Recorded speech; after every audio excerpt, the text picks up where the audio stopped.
விவரிக்க முடியாத அதிசயங்கள் செய்பவரே, வர்ணிக்க முடியாத அற்புதங்கள் செய்பவரே, விவரிக்க முடியாத அதிசயங்கள் செய்பவரே, வர்ணிக்க முடியாத அற்புதங்கள் செய்பவரே, நீ நல்லவரே, சர்வ வல்லவரே, உன் கரங்கள் என் ஆதாரமே. Everybody sing. Oh, நீ நல்லவரே, சர்வ வல்லவரே, உன் கரங்கள் என் ஆதாரமே.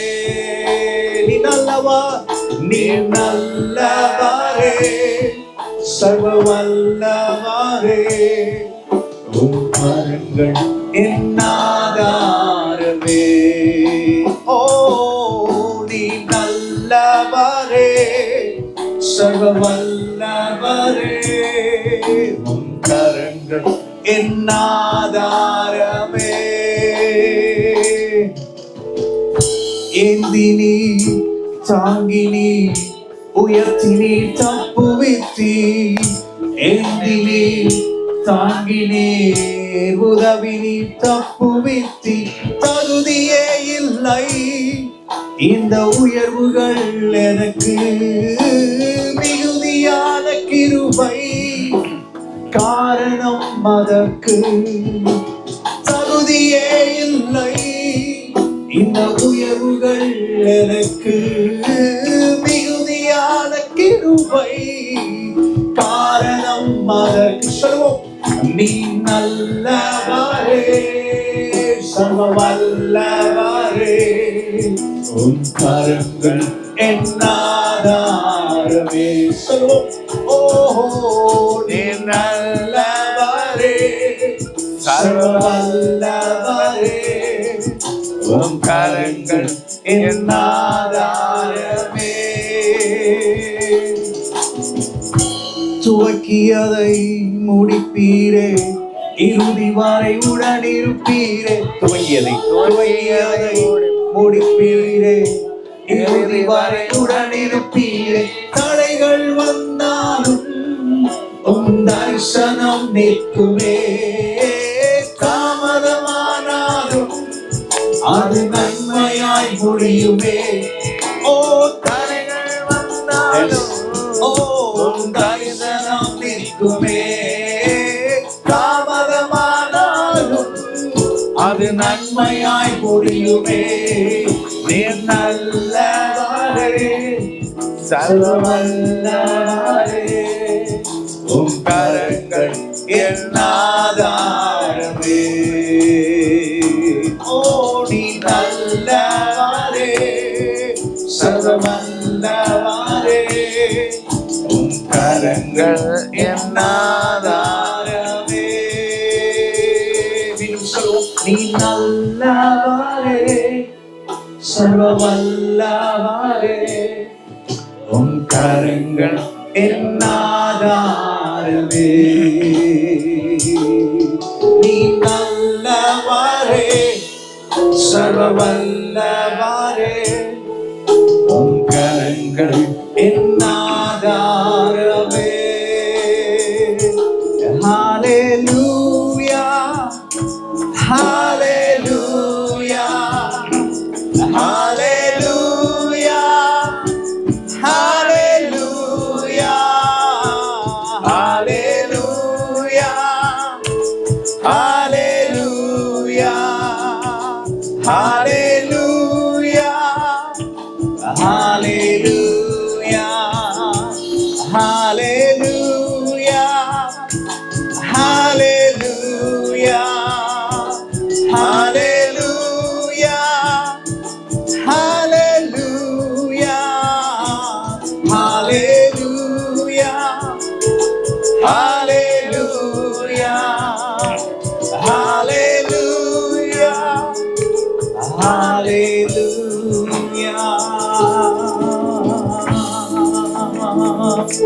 தேவனின் மகிமை நம்மையெல்லாம்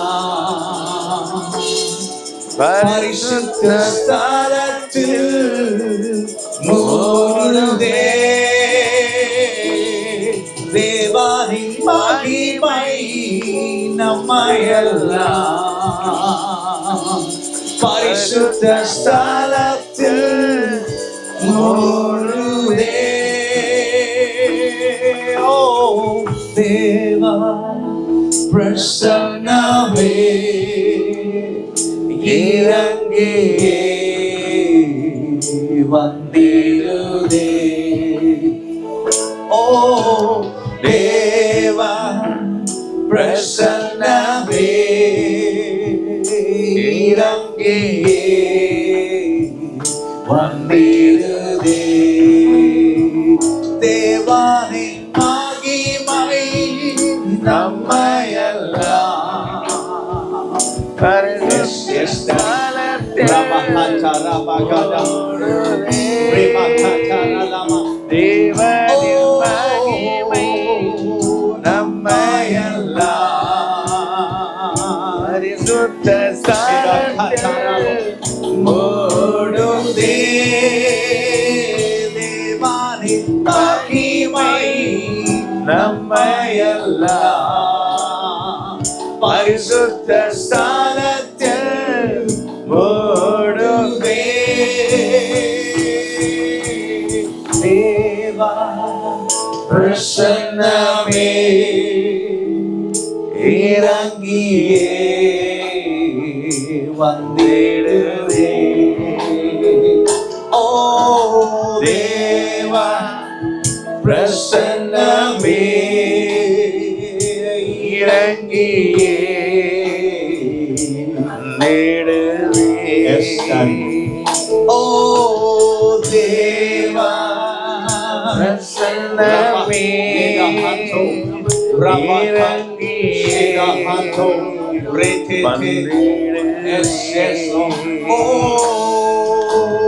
தேவானில் நல்ல தூதர்கள் நம்மை சுற்றிலும் இங்கு நிற்கிறார். தேவனின் வல்ல தூதர்கள் நல்ல தூதர்கள் நம்மை சுற்றிலும் இங்கு சொல்லுவோம். தேவனின் மகிமை நம்மையெல்லாம் பரிசுத்த ஸ்தலத்தில் மூடுதே. தேவனின் மகிமை நம்மையெல்லாம் பரிசுத்த ஸ்தலத்தில் மூடுதே. தேவனின் மகிமை நம்மையெல்லாம் பரிசுத்த ஸ்தலத்தில் மூடுதே. தேவனின் மகிமை நம்மையெல்லாம் பரிசுத்த ஸ்தலத்தில் மூடுதே. தேவனின் மகிமை நம்மையெல்லாம் பரிசுத்த ஸ்தலத்தில் மூடுதே. தேவா பிரசன்னமே இறங்கியே வந்திடுதே. ஓ தேவா பிரசன்னமே நிரம்பியே வழியுதே. நிரம்பியே வழியுதே. ஒரு நதி உண்டு, அது தேவனுடைய நகரத்தையும் உன்னதமானவர் வாசம் பண்ணும் பரிசுத்த ஸ்தலத்தையும் சந்தோஷிப்பிக்கும். சந்தோஷிப்பிக்கிற நதி, சந்தோஷிப்பிக்கிற நதி. உங்களுடைய துக்கம், உங்களுடைய வேதனை, உங்களுடைய கூக்குரல், கதறல், கண்ணீர் யாவற்றையும் மாற்றக்கூடிய தேவனுடைய சந்தோஷிப்பிக்கும் நதி, சந்தோஷிப்பிக்கும் நதி. அது பாயட்டும், அது பாயட்டும். இப்பொழுது இப்பொழுது இப்பொழுது ரபகனா சேதரலமோ. ஓ தேவனுடைய ராஜ்யம் அது புசிப்பும் குடிப்பும் அல்ல, அது நீதி, சமாதானம், பரிசுத்த ஆவியினால் உண்டாகும் சந்தோஷம். பரிசுத்த ஆவியினால் உண்டாகும் சந்தோஷம். Joy, joy. I declare joy in the presence. I declare joy in the presence. Joy, joy. That is fullness of joy. That is fullness of joy. Oh, Rabbanes Setereleman, Remahantarelabo. That is fullness of joy. Everlasting joy. Everlasting joy in the presence. Everlasting joy. Oh, everlasting joy in the presence.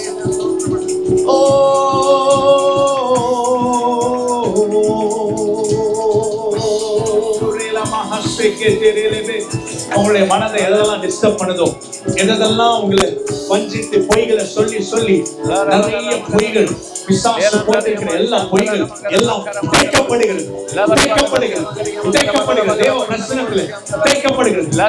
அரண்கள் தேய்க்கப்படுகிறது. Every stronghold, I break it right now in the name of Jesus, in the presence of the Lord.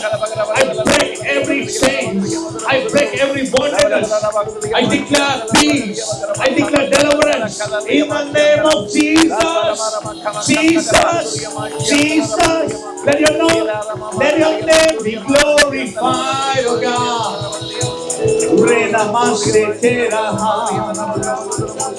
Hallelujah. Hallelujah. Hallelujah.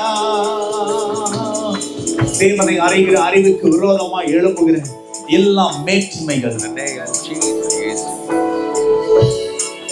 தேவனை அறிகிற அறிவுக்கு விரோதமாய் எழுப்புகிற எல்லா மேன்மைகள், சிந்தனைகள், எந்த எண்ணமும் பிசாசு போட்டிருக்கிற எல்லா அரண்கள் உடைக்கப்படுகிறது. You will be free right now. சத்தியத்தையும் அறிவீர்கள், சத்தியம் உங்களை விடுதலையாக்கும். ஆவியானவர் எங்கே உண்டோ அங்கே விடுதலையும் உண்டு. குமாரன் விடுதலையாக்கினால் நீங்கள் மெய்யாகவே விடுதலையாவீர்கள். You will be free. You will be liberated. Hallelujah. Hallelujah. We praise you, Jesus. Hallelujah. Oh.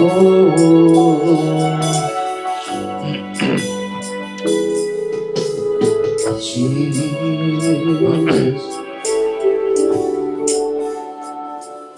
Jesus.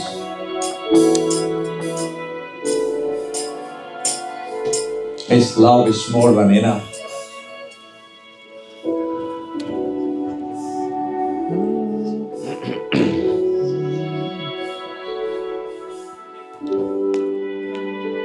His love is enough. His grace is enough.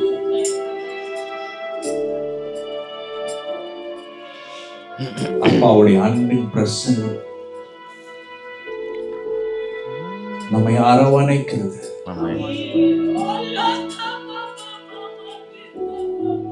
That is healing. That is healing.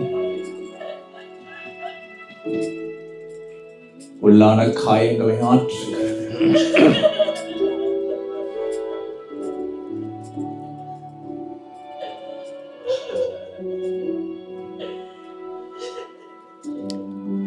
Every inner wounds, every pain,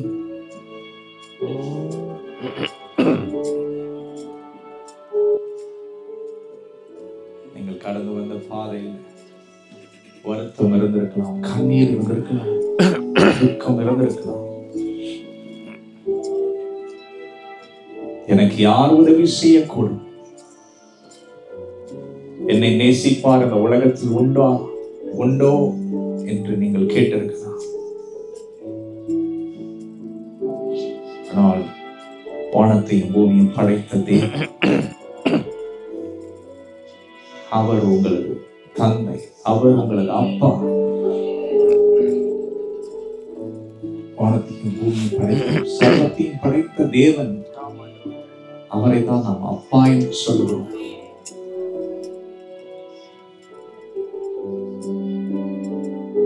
பரிசுத்த ஆவி நம் மீது வரும்போது இங்கே தேவன் நம்மை குறித்து சொல்கிறார், இவன் என்னுடைய நேசகுமார், இவள் என்னுடைய நேசகுமாரத்தி, இவனிலே இவளிலே நான் பிரியமாயிருக்கிறேன்.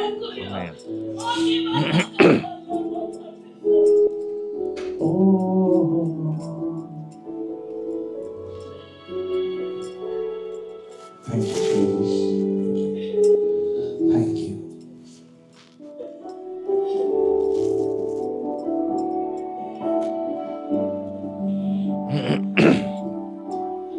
Draw me.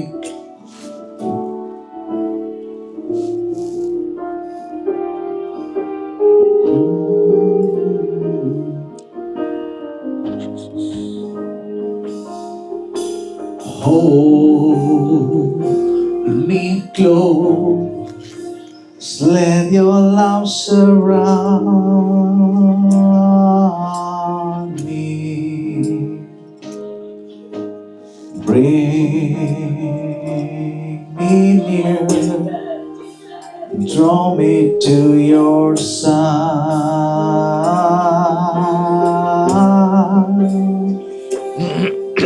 and as I wait, I'll rise up like an eagle, and as the Spirit leads me on by the power of your love, and I will soar with you. Your Spirit leads me on by the power of your love.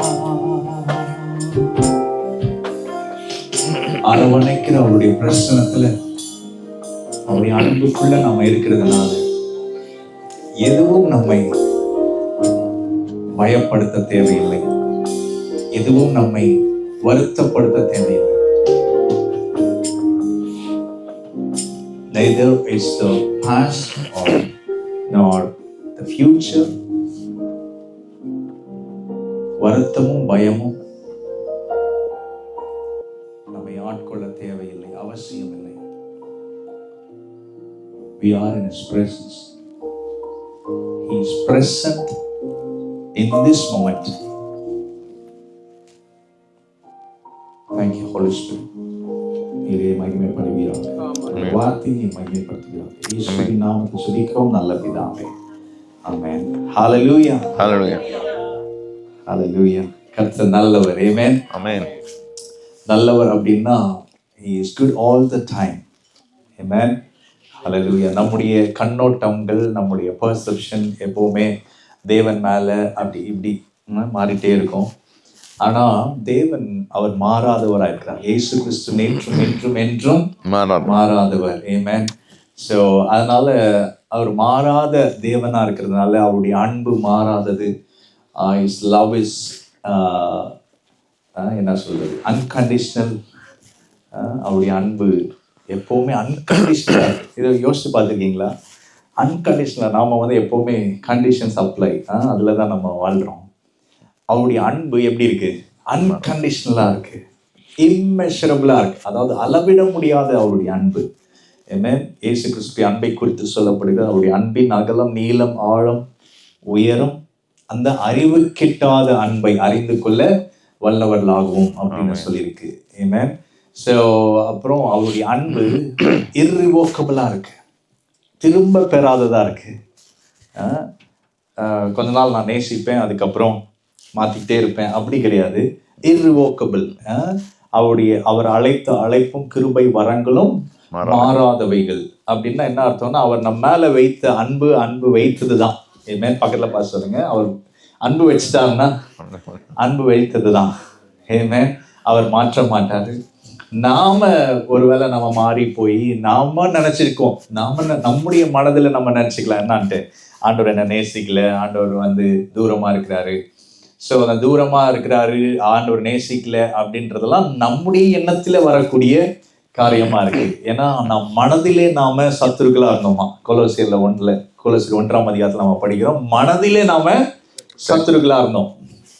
ஆனா ஆண்டவர் என்ன பண்ணாரு, நம்ம என்ன பண்ணாரு, ஒப்புரவாக்கினார், அவரோட reconcile பண்ணிட்டாரு. ஆமென், ஹல்லேலூயா.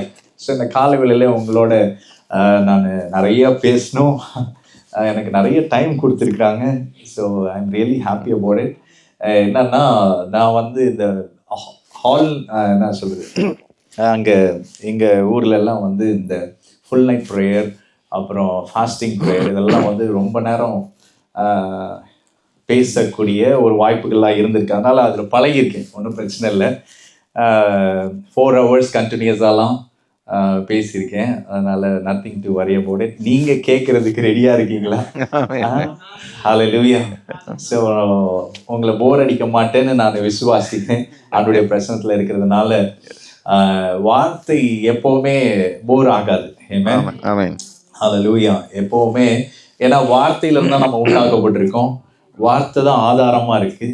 அந்த வார்த்தை தான் இந்த பூமியை ஹோல்டு பண்ணுது, இந்த உலகத்தையே, அந்த சராசரங்களையும் வார்த்தை தான் என்ன பண்ணுது, தம்முடைய வல்லமையுள்ள வசனத்தினாலே தாங்குகிறவராய் அப்படின்னு வசனம் சொல்லுது. ஆமென், ஹல்லேலூயா.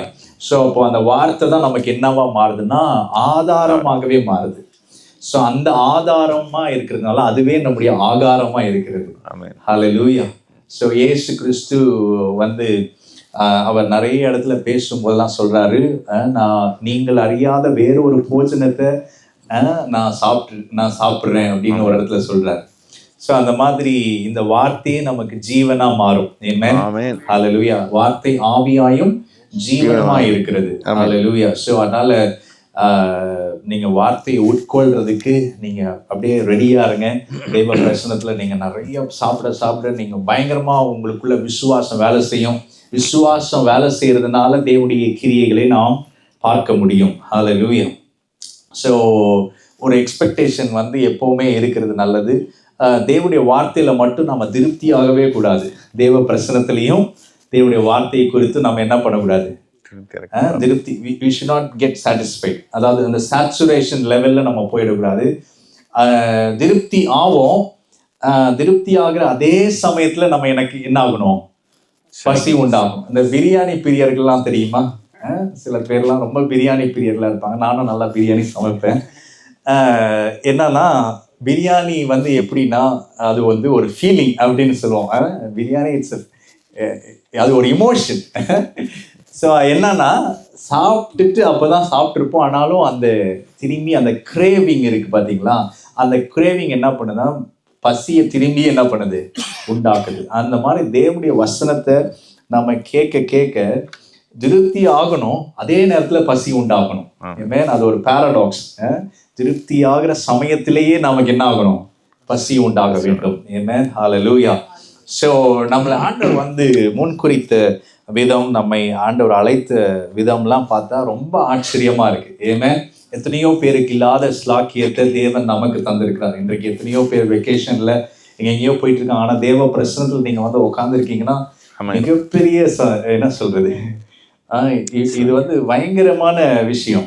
ஏமே, ஹல்லேலூயா. Really appreciate you. உங்களை ஏன்னா பாஸ்டர் சொன்னாங்க ஒரு 5 days வெக்கேஷன் எல்லாருமே வெளியில போயிடுவாங்க அப்படின்னாங்க. ஆனா இன்னைக்கு தேவ பிரசனத்தில் நீங்க வந்திருக்கீங்கன்னா நிச்சயமா தேவன் உங்க மேல ஒரு பெரிய திட்டத்தை, தீர்மானத்தை அவர் வைத்திருக்கிறார். ஆமென், ஆமென், ஹல்லேலூயா. கொலோசியர் 1ஆம் அதிகாரம்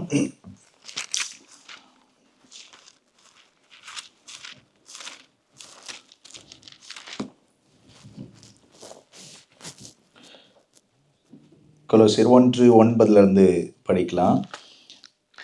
இது நிமித்தம் நாங்கள் அதை கேட்ட நாள் முதல் உங்களுக்காக இடைவிடாமல் ஜெபம் பண்ணுகிறோம். நீங்கள் எல்லா ஞானத்தோடும் ஆவிக்குரிய விவேகத்தோடும் அவருடைய சித்தத்தை அறிகிற அறிவினாலே நிரப்பப்படவும் சகலவித நற்கிரியலுமாகிய கனிகளை தந்து தேவனை அறிகிற அறிவில் விருத்தியடைந்து கர்த்தருக்கு பிரியமுண்டாக அவருக்கு பாத்திரராய் நடந்து கொள்ளவும் சந்தோஷத்தோட கூடிய எல்லா பொறுமையும் நீடிய சாந்தமும் உண்டாவதற்கு மகிமையான அவருடைய வல்லமையின்படி எல்லா வல்லமையாலும் பலப்படுத்தப்படவும் உங்களுக்காக வேண்டுதல் செய்கிறோம்.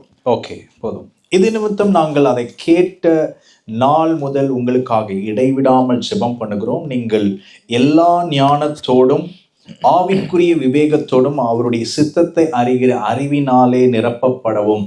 ஹல்லேலூயா. எல்லா ஞானத்தோடும் ஆவிக்குரிய விவேகத்தோடும் அவருடைய சித்தத்தை அறிகிற அறிவினாலே நிரப்பப்படுவோம். ஸோ கிறிஸ்துவ வாழ்க்கை என்பது வந்து ஏதோ ஒரு ரிச்சுவல்ஸை ஃபாலோ பண்ணுற வாழ்க்கை அல்ல. ஆமென். ஸோ நாம் வந்து ஒரு மதமாக கிறிஸ்துவத்தை நம்ம ஃபாலோ பண்ணிட்டு இருந்தோம்னா அதில் எந்த ஒரு பிரயோஜனமும் இல்லை. ஆனால் இங்கே வசனம் சொல்லுகிறது, நீங்கள் எல்லா ஞானத்தோடும் ஆவிக்குரிய விவேகத்தோடும் அவருடைய சித்தத்தை அறிகிற அறிவினாலே நிரப்பப்படுவோம். சித்தத்தை அறிகிற அறிவினாலே. ஆண்டுடைய சித்தம் பூமியில நமக்காக என்ன சித்தத்தை தேவன் வைத்திருக்கிறார். ஸோ காட்ஸ் வில் அப்படின்னு நம்ம பேசினாவே நம்ம எப்படி எந்த எக்ஸ்ட்ரீம்க்கு நம்ம போயிடுறோம்னா, இன்னைக்கு நான் என்ன ட்ரெஸ் போடணும் ஆண்டவரே அப்படின்ற லெவலில், இன்னைக்கு என்ன சாப்பிடணும், இல்லை ஆண்டவர் வந்து என்ன வேலைக்கு போகணும், என்ன ஸ்டடீஸை சூஸ் பண்ணணும், என்ன கேரியரை சூஸ் பண்ணணும், இப்படிலாம் நிறைய சித்தத்தை குறித்து நம்ம ஜெபிக்கிறது உண்டு. அதெல்லாத்தையும் நம்ம வந்து கேட்கறது உண்டு. ஆனால் ஆண்டவர் வைத்திருக்கிற சித்தம், அவருடைய அனாதி தீர்மானம் என்பது இந்த உலகத்தில் நாம இருக்கக்கூடிய இந்த காரியத்தை தாண்டி அதற்கு மேற்பட்டு தேவன் நம்மை குறித்த ஒரு சித்தத்தை அவர் வைத்திருக்கிறார். ஆமென். அது வந்து உலக தோற்றத்துக்கு முன்பாகவே அது வந்து என்ன பண்ணப்பட்டிருக்கு, அது தேவனால முன்குறிக்கப்பட்டிருக்கு, தேவனால தீர்மானிக்கப்பட்ட ஒன்று. ஹல்லேலூயா. சோ அப்படிப்பட்ட சித்தத்தை அறிகிற அறிவினாலே நிரப்பப்படவும் சகலவித நற்கிரியைகளுமாகிய கனிகளை தந்து தேவனை அறிகிற அறிவில் விருத்தியடைந்து கர்த்தருக்கு பிரியமுண்டாக அவருக்கு பாத்திரராய் நடந்து கொள்ளவும். ஹல்லேலூயா. இந்த வசனம் உண்மையாலுமே நம்மளை இந்த இடத்துக்கு கொண்டு வந்துச்சுன்னா, அது வந்து நிச்சயமா அவருடைய சித்தத்தை நம்முடைய வாழ்க்கையில செய்து முடித்து நாம் தேவனுடைய அந்த ஆத்தென்டிக் அவருடைய இன்டெண்டட் பர்பஸ், அவர் எதற்காக இந்த பூமியில நம்மளை கொண்டு வந்தாரு, எதற்காக நம்மளை பிடித்தாரு, எதற்காக நம்மளை அழைச்சாரு, எதற்காக நாம் நீதிமானாக்கப்பட்டிருக்கோம், எதற்காக இந்த பூமியில வச்சிருக்கிறாரு, எதற்காக நம்ம ஊழியம் செய்யறோம், இது எல்லாவற்றையும் என்ன பண்றாரு, அவர் நம்முடைய வாழ்க்கையில செயல்படுத்துறாரு. அதற்கு நாம என்ன பண்ணுமா, பாத்திரரா நடந்து கொள்ளவும் சந்தோஷத்தோட கூடிய எல்லா பொறுமையும் நீடிய சாந்தமும் உண்டாவதற்கு மகிமையான அவருடைய வல்லமையின்படி எல்லா வல்லமையாலும் பலப்படுத்தப்படவும் உங்களுக்காக வேண்டுதல் செய்கிறோம். பவுல் இப்படியாக வேண்டுதல் செய்கிறாரு. அடுத்த வசனம், இந்த அடுத்த 3 வசனங்கள் தான் ரொம்ப ரொம்ப முக்கியமான வசனங்கள். ஒளியில் உள்ள பரிசுத்தவான்களுடைய சுதந்திரத்தில் பங்கடைவதற்கு நம்மை தகுதியுள்ளவர் ஆக்கினவரும். எல்லாரும் சொல்லுங்க, ஒளியில் உள்ள பரிசுத்தவான்களுடைய சுதந்திரத்தில் பங்கடைவதற்கு நம்மை தகுதியுள்ளவர் ஆக்கினவரும். ஹல்லேலூயா. என்ன பண்ணிருக்கிறார், நம்மளை தகுதிப்படுத்திருக்கிறார். ஹல்லேலூயா. எதற்கு தகுதிப்படுத்திருக்கிறாரு? ஒளியில் உள்ள பரிசுத்தவான்களுடைய சுதந்திரத்தில் பங்கடைவதற்கு. ஹல்லேலூயா. ஆமென்.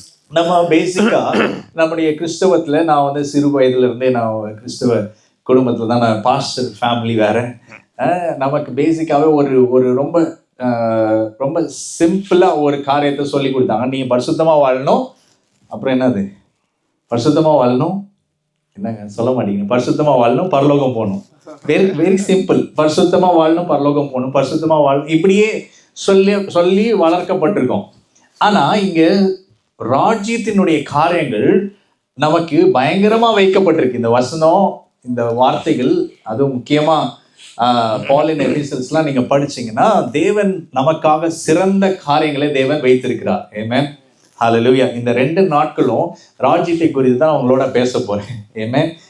எப்படி தேவனுடைய ராஜ்யம் இந்த பூமியில செயல்பட்டு கொண்டிருக்கிறது, தேவனுடைய ராஜ்யம் எப்படி நம் மூலமாய் செயல்படுகிறது அப்படின்னு தான் நான் பேச போறேன்.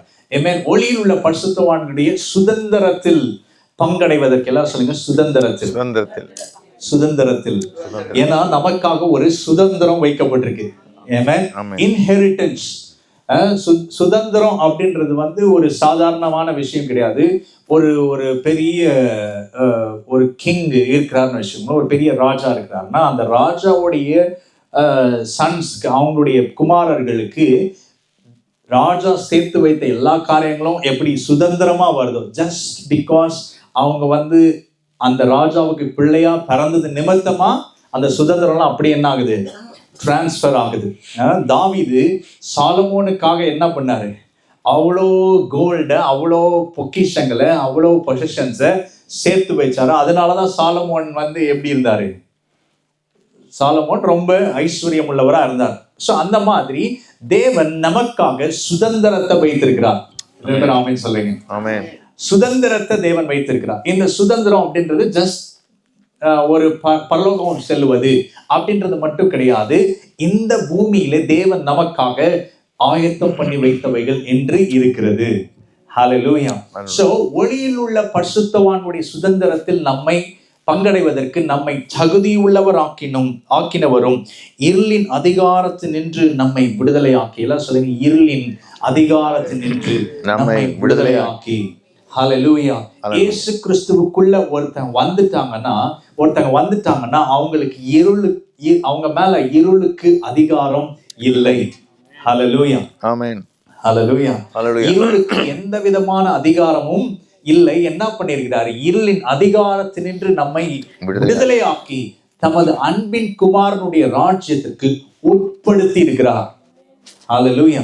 அப்படின்னா என்ன பண்ணிருக்கிறாரா? புஷ் பண்ணிருக்கிறார். நம்மளை என்ஃபோர்ஸ் பண்ணி நம்மளை என்ன பண்ணிருக்கிறாரா? என்ன பண்ணிருக்கிறார்? ஃபுல் அவருடைய வல்லமையில் இருந்து நம்மளை என்ன பண்ணிருக்கிறாரு? புஷ் பண்ணி நம்மளை உட்படுத்தி இருக்கிறார். ஹல்லேலூயா. இப்போ இருளுக்கு நம்ம மேல என்ன இல்லை? அதிகாரம் இல்ல. இருளின் அதிகாரத்தினின்று நம்மை விடுதலை ஆக்கி. அப்ப இருள் இந்த பூமியில, இருள் பூமியும் காரில் ஜனங்களையும் மூடும். இந்த இருளுக்குள்ளதான் இந்த பூமி இன்னும் இருக்கிறது. இந்த மரண இருளில் இருக்கிற ஜனங்கள் அப்படின்னு வசனம் சொல்லுது. மரண இருளில் இருக்கிற ஜனங்கள் மிகப்பெரிய வெளிச்சத்தை கண்டார்கள். நாம இப்போ அந்தகார இருளில் நின்று ஆச்சரியமான ஒளிக்கு நாம் வரவழைக்கப்பட்டிருக்கிறோம். ஹல்லேலூயா. ஹல்லேலூயா. அப்போ இருள் எந்த விதத்திலையும் நம்மளை என்ன பண்ண முடியாது? பாதிப்படைய செய்ய முடியாது. ஹல்லேலூயா. இருளின் அதிகாரத்தினின்று நம்மை விடுதலையாக்கி தமது அன்பின் குமாரனுடைய ராஜ்யத்துக்கு உட்படுத்தினவருமாகிய பிதாவை ஸ்தோத்திரிக்கிறோம். ஹல்லேலூயா. குமாரனாகி அவருக்குள் அவருடைய இரத்தத்தினாலே பாவ மன்னிப்பாகிய மீட்பு நமக்கு உண்டாயிருக்கிறது. இதெல்லாவற்றையும் இயேசு தம்முடைய செயலினாலே இந்த பூமிக்கு வந்தார். பாத்தீங்களா? இந்த வார்த்தை மாம்சமானது இந்த பூமிக்கு வந்தது நிமித்தமா இதெல்லாம் நடந்திருக்கு. ஹல்லேலூயா. இயேசு கிறிஸ்து இந்த பூமிக்கு வந்தது நிமித்தமா ஒரு மிகப்பெரிய மாற்றம் நடந்திருக்கிறது இந்த பூமியில. ஹல்லேலூயா. மிகப்பெரிய ஒரு தேவன் ஒரு விழுந்து போன மனுக்குலத்தை மீட்டெடுப்பதற்காக இயேசு கிறிஸ்து என்கிற தம்முடைய குமாரனாலே என்ன பண்ணிருக்கார்? ஒரு பெரிய மீட்பை உண்டு பண்ணிருக்கிறார். ஆமென். ஹல்லேலூயா. அதை நம்ம விசுவாசிக்கணும். பாருங்க, இந்த விசுவாசத்தை உடனே நம்ம வாழ்க்கை இதெல்லாம் செயல்படுகிறது. ஹல்லேலூயா. அப்போ தேவனுக்கு நாம் சுதந்திரத்தை அடைய வேண்டும் என்பது அவருடைய நோக்கமாக, அவருடைய சித்தமாக இருக்கிறது. ஹல்லேலூயா. எபேசியர் 1ஆம் அதிகாரம் 3வது வசனத்திலிருந்து படிக்கலாம். எபேசியர் 1:3. நம்முடைய கர்த்தராகிய இயேசு கிறிஸ்துவின் பிதாவாகிய தேவனுக்கு ஸ்தோத்திரம். அவர் கிறிஸ்துவுக்குள் உன்னதங்களிலே ஆவிக்குரிய சகல ஆசீர்வாதத்தினாலும் நம்மை ஆசீர்வதித்திருக்கிறார். தமக்கு முன்பாக நாம் அன்பிலே பரிசுத்தம் உள்ளவர்களும் குற்றம் இல்லாதவர்களுமாய் இருப்பதற்கு அவர் உலக தோற்றத்துக்கு முன்னே கிறிஸ்துவுக்குள் நம்மை தெரிந்து கொண்டபடியே பிரியமானவருக்குள் தாம் நமக்கு தந்துள்ள தம்முடைய கிருபையின் மகிமைக்கு புகழ்ச்சியாக தம்முடைய தயவுள்ள சித்தத்தின்படியே நம்மை இயேசு கிறிஸ்து மூலமாய் தமக்கு சுவிகார புத்திரராகும்படி முன்குறித்திருக்கிறார். அவருடைய கிருபையின் ஐஸ்வர்யத்தின்படியே இவருடைய இரத்தத்தினாலே பாவ மன்னிப்பாகிய மீட்பு இவருக்குள் நமக்கு உண்டாயிருக்கிறது. அந்த போதும். நம்முடைய கர்த்தராகிய இயேசு கிறிஸ்துவின் பிதாவாகிய தேவனுக்கு ஸ்தோத்திரம். அவர் கிறிஸ்துவுக்குள் உன்னதங்களிலே ஆவிக்குரிய சகல ஆசீர்வாதங்களாலும் நம்மை என்ன பண்ணிருக்கிறாரு? ஆசீர்வதித்திருக்கிறார். He blessed us with all the spiritual heavenly blessings. Amen. ஆவிக்குரிய சகல ஆசீர்வாதங்களாலும் ஆசீர்வதித்திருக்கிறார். இந்த பூமி எல்லாத்தையும் நம்ம பிசிக்கலா நம்ம பார்க்கிறோம் பாருங்க. நம்முடைய கண்களினால நம்ம பார்க்கக்கூடிய தொடரக்கூடிய இந்த எல்லாமே ஒரு நாள் ஆவியிலே இருந்துதான் துவங்கி இருந்தது. ஆவியிலே இருந்த ஆசீர்வாதங்கள் தான் சரீர பிரகாரமாக வெளிப்பட்டது. தேவனுடைய மனதிலே அவர் வந்து இப்படிப்பட்ட ஒரு பூமியை உண்டாக்கணும் அப்படின்னு என்ன பண்ணிருந்தாரு, அவர் நினைச்சிருந்ததை பேசினாரு. அது ஆவியில இருந்தது. ஆவியில இருந்தது என்ன ஆனிச்சு, உண்டாயிற்று. மாம்சத்திலே அது வெளிப்பட்டது. அப்படி தேவன் என்ன பண்ணிருக்காரா, நம்மள என்ன உன்னதங்களிலே ஆவிக்குரிய சகல ஆசீர்வாதங்களாலும் நம்மை என்ன பண்ணிருக்கிறாரு, ஆசீர்வதித்து இருக்கிறார். ஆசீர்வதிப்பாரா, ஆசீர்வதித்திருக்கிறார், ஆசீர்வதித்து இருக்கிறார். தமக்கு முன்பாக நாம் அன்பில் பரிசுத்தம் உள்ளவர்களும் குற்றமில்லாதவர்களுமாய் இருப்பதற்கு.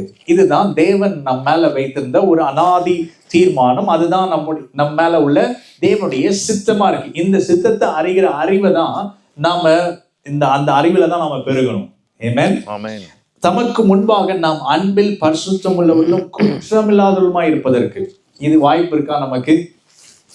இது நம்மளால நம்முடைய மாம்சத்துல இருந்து யோசிச்சு பார்த்தா வாய்ப்பு இருக்கா? மாம்சத்துல இருந்து யோசிச்சு பார்த்தா என்ன பண்ண முடியாது. அப்படி அன்பில் பரிசுத்தம் உள்ளவர்களும் குற்றமில்லாதவருமாய் இருப்பதற்கு நம்மளால முடியாது அப்படின்ற ஒரு மனது தான் நமக்கு இந்த விழுந்து போன மனதுல இருந்து மனப்பான்மையில இருந்து நமக்கு உண்டாயிருக்கு. ஆனா தேவனுடைய சித்தம் என்னன்னா, நாம் அன்பில் பரிசுத்தம் உள்ளவர்களும் குற்றமில்லாதவருமாய் இருப்பதற்கு. அவர் உலக தோற்றத்துக்கு முன்பாகவே, உலக தோற்றத்துக்கு முன்னே கிறிஸ்துவுக்குள் நம்மை தெரிந்து கொண்டபடியே பிரியமானவர்களுக்குள் தாம் நமக்கு தந்தர்லின தம்முடைய கிருபையின் மகிமைக்கு புகழ்ச்சியாக தம்முடைய தயவுள்ள சித்தத்தின்படி நம்மை இயேசு கிறிஸ்து மூலமாய் தமக்கு சுவிகார புத்திரராகும்படி முன்குறித்திருக்கிறார். எல்லாரும் சொல்லுங்க, சுவிகார புத்திரர். அப்படின்னா ஹேர்ஸ். அவருக்கு யாரு? நம்ம சுவிகார புத்திரர். அப்படின்னா நாம தான் அவருடைய பொசிஷன்ஸ் எல்லாம் நாம தான் என்ன பண்ண போறோம், வாங்க போறோம். அந்த சுதந்திரத்தை எல்லாம் நாம தான் பெற்றுக்கொள்ள போறோம். அப்படிப்பட்ட சுவிகார புத்திரர் ஆகும்படி என்ன பண்ணிருக்கிறாரு, முன் குறித்திருக்கிறார். தெரிந்து கொண்டார், முன் குறித்தார். ஹல்லேலூயா. அவருடைய கிருபையின் ஐஸ்வரியத்தின்படியே இவருடைய இரத்தத்தினாலே பாவ மன்னிப்பாக மீட்பு இவருக்குள் நமக்கு உண்டாயிருக்கிறது. ஹல்லேலூயா. மனுஷனுக்கு பிரச்சனையே என்னன்னா இந்த பாவ பிரச்சனை தான். நாம என்ன நினைக்கிறோம், நாமெல்லாம் ஒன்றும் இல்லை, நான் ஒரு பாவி அப்படின்னு நம்ம நினைக்கிறோம். காஸ்பிள் சொல்லும் போதே பாவிகளுக்கு தான் நம்ம என்ன பண்றோம், அட்ரஸ் பண்றோம். ஆனா ஒரிஜினல் டிசைன், நம்முடைய ஆத்தென்டிக் டிசைன், நாம தேவன் நம்மளை சிருஷ்டித்த போது எப்படி உண்டாக்குனார், நம்மளை தமது சாயலாகவும் தமது ரூபத்தின்படியையும் மனுஷனை உண்டாக்குவோமாக. அப்படி ஆத்தென்டிக்கா நம்மளை டிசைன் பண்ணது, வடிவமைத்தது எப்படி, ஒரு பாவம் இல்லாத ஒரு மகிமையான ஒரு தேவனை போலவே நாம் இருக்கும்படியாக இந்த பூமியில நாம் படைக்கப்பட்டோம். ஆனா பிரச்சனை என்ன, இங்க மனுஷன் பாவம் செஞ்சா, ஆதாம் பாவம் செய்த போது நன்மை தீமை என்கிற அறிவை தரக்கூடிய அந்த வெளிச்சத்தின் கனியை ஆண்டவர் என்ன பண்ண சொன்னாரு, புசிக்க வேண்டாம், இத புசிக்கும் நாளிலே நீ சாகவே சாவாய் அப்படின்னு சொல்லியிருந்தாரு. அப்போ அதை புசித்த உடனே என்ன ஆயிடுச்சுன்னா, அப்படின்னா என்ன அர்த்தம்னா, ஒரு கனியை புசிச்சா அப்படின்றத விட நன்மை தீமையை தானாகவே என்ன பண்ண ஆரம்பிச்சான், தானாகவே ஜட்ஜ் பண்ண ஆரம்பிச்சான். இது நல்லது, இது கெட்டது அப்படின்னு தானாகவே இதை தெரிந்து கொள்ள ஆரம்பிக்கும் போது, இப்போ அவனுக்கு தேவன் தேவையில்லை. தேவன் இல்லாத ஒரு வாழ்க்கையை முடிவு செஞ்ச உடனே அது என்னத்தை கொண்டு வந்துச்சு, மரணத்தை கொண்டு வந்துச்சு. அதை தான் பாவம் என்று சொல்லுகிறோம். சோ அப்போ அந்த பாவத்திலிருந்து மனிதனை மீட்க வல்லதாகிய அவருடைய இரத்தத்தினாலே இப்பொழுது நமக்கு மீட்பு உண்டாயிருக்கிறது. ஹல்லேலூயா. இயேசு கிறிஸ்துவின் இரத்தம் சகல பாவங்களையும் நீக்கி நம்மை சுத்திகரிக்கிறது. ஹல்லேலூயா. இயேசு கிறிஸ்துவின் இரத்தம் எப்பேற்பட்ட பாவத்தை என்ன பண்ண முடியும், சுத்திகரிக்க முடியும், கழுவ முடியும். நாம் பாவம் இல்லை என்போமானால் நம்மை நாமே வஞ்சிக்கிறவர்களா இருப்போம், சத்தியம் நமக்குள் இராது அப்படின்னு யார் சொல்றா, யோவான் சொல்றாரு.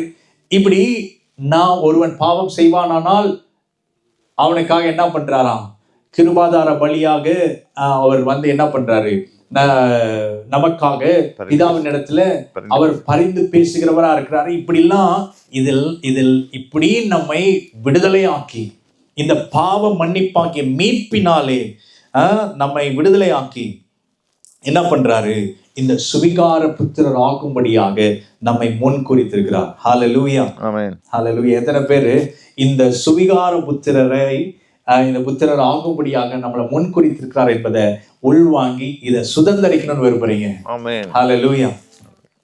ஆண்டவர் இந்த சபையை நிச்சயமா ஒரு சுதந்திரத்துக்கு நேராக கொண்டு போக போறார். You will inherit. Amen. தேவன் தமிழ் அன்பு கூறுகிறவர்களுக்கு ஆயத்தம் பண்ணினவைகள் என்று ஒன்று இருக்கிறது. Amen. He has prepared things for you. அவர் உங்களுக்காக ஆயத்தம் பண்ணி வைத்திருக்கிறார். சோ இதெல்லாத்தையும் நம்ம என்ன பண்ண போறோம்னா, இப்போ இதை அனுபவிக்கிறதுக்கு நேராக நாம் எப்படி பயணிக்கிறது? ஹல்லேலூயா. சோ எபேசியர் 1:13-14 நீங்களும் உங்கள் ரட்சிப்பின் சுவிசேஷமாகிய சத்திய வசனத்தை கேட்டு விசுவாசிகளான போது வாக்குத்தத்தம் பண்ணப்பட்ட பரிசுத்த ஆவியினால் அவருக்குள் முத்திரை போடப்பட்டீர்கள். அவருக்கு சொந்தமானவர்கள் அவருடைய மகிமைக்கு புகழ்ச்சியாக மீட்கப்படுவார்கள் என்பதற்கு ஆவியானவர் நம்முடைய சுதந்திரத்தின் அச்சாரமாய் இருக்கிறார்.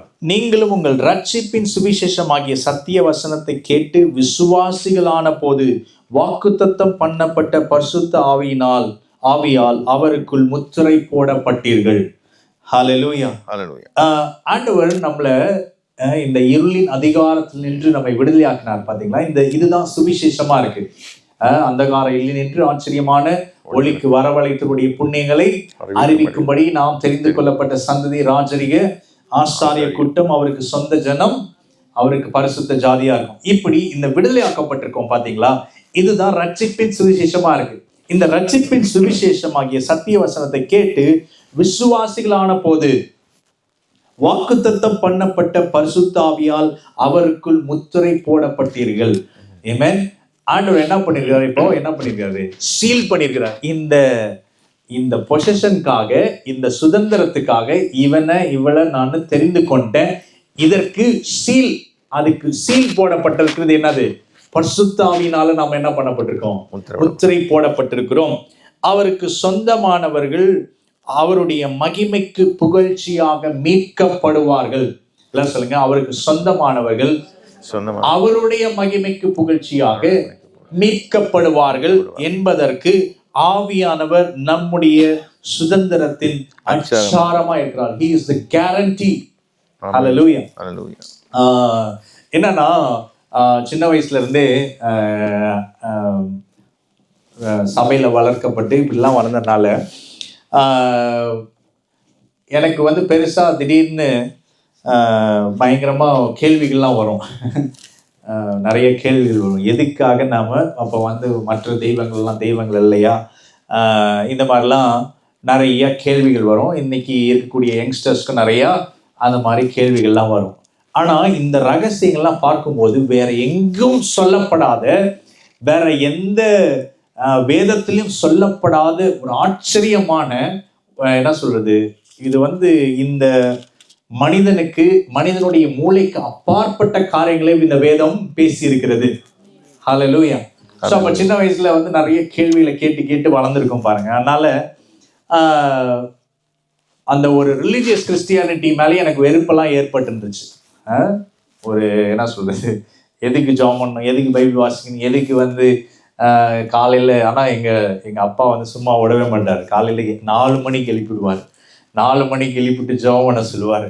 அப்போது நாங்கள் அந்த பெட்ஷீட் எடுத்து ஜெபம் பண்ணுறோமோ இல்லையோ, ஜெபம் பண்ணுற மாதிரி உட்காந்து ஆக்ட் பண்ணுவோம். ஸோ அந்த மாதிரிலாம் வளர்க்கப்பட்டிருக்கோம் பாருங்க.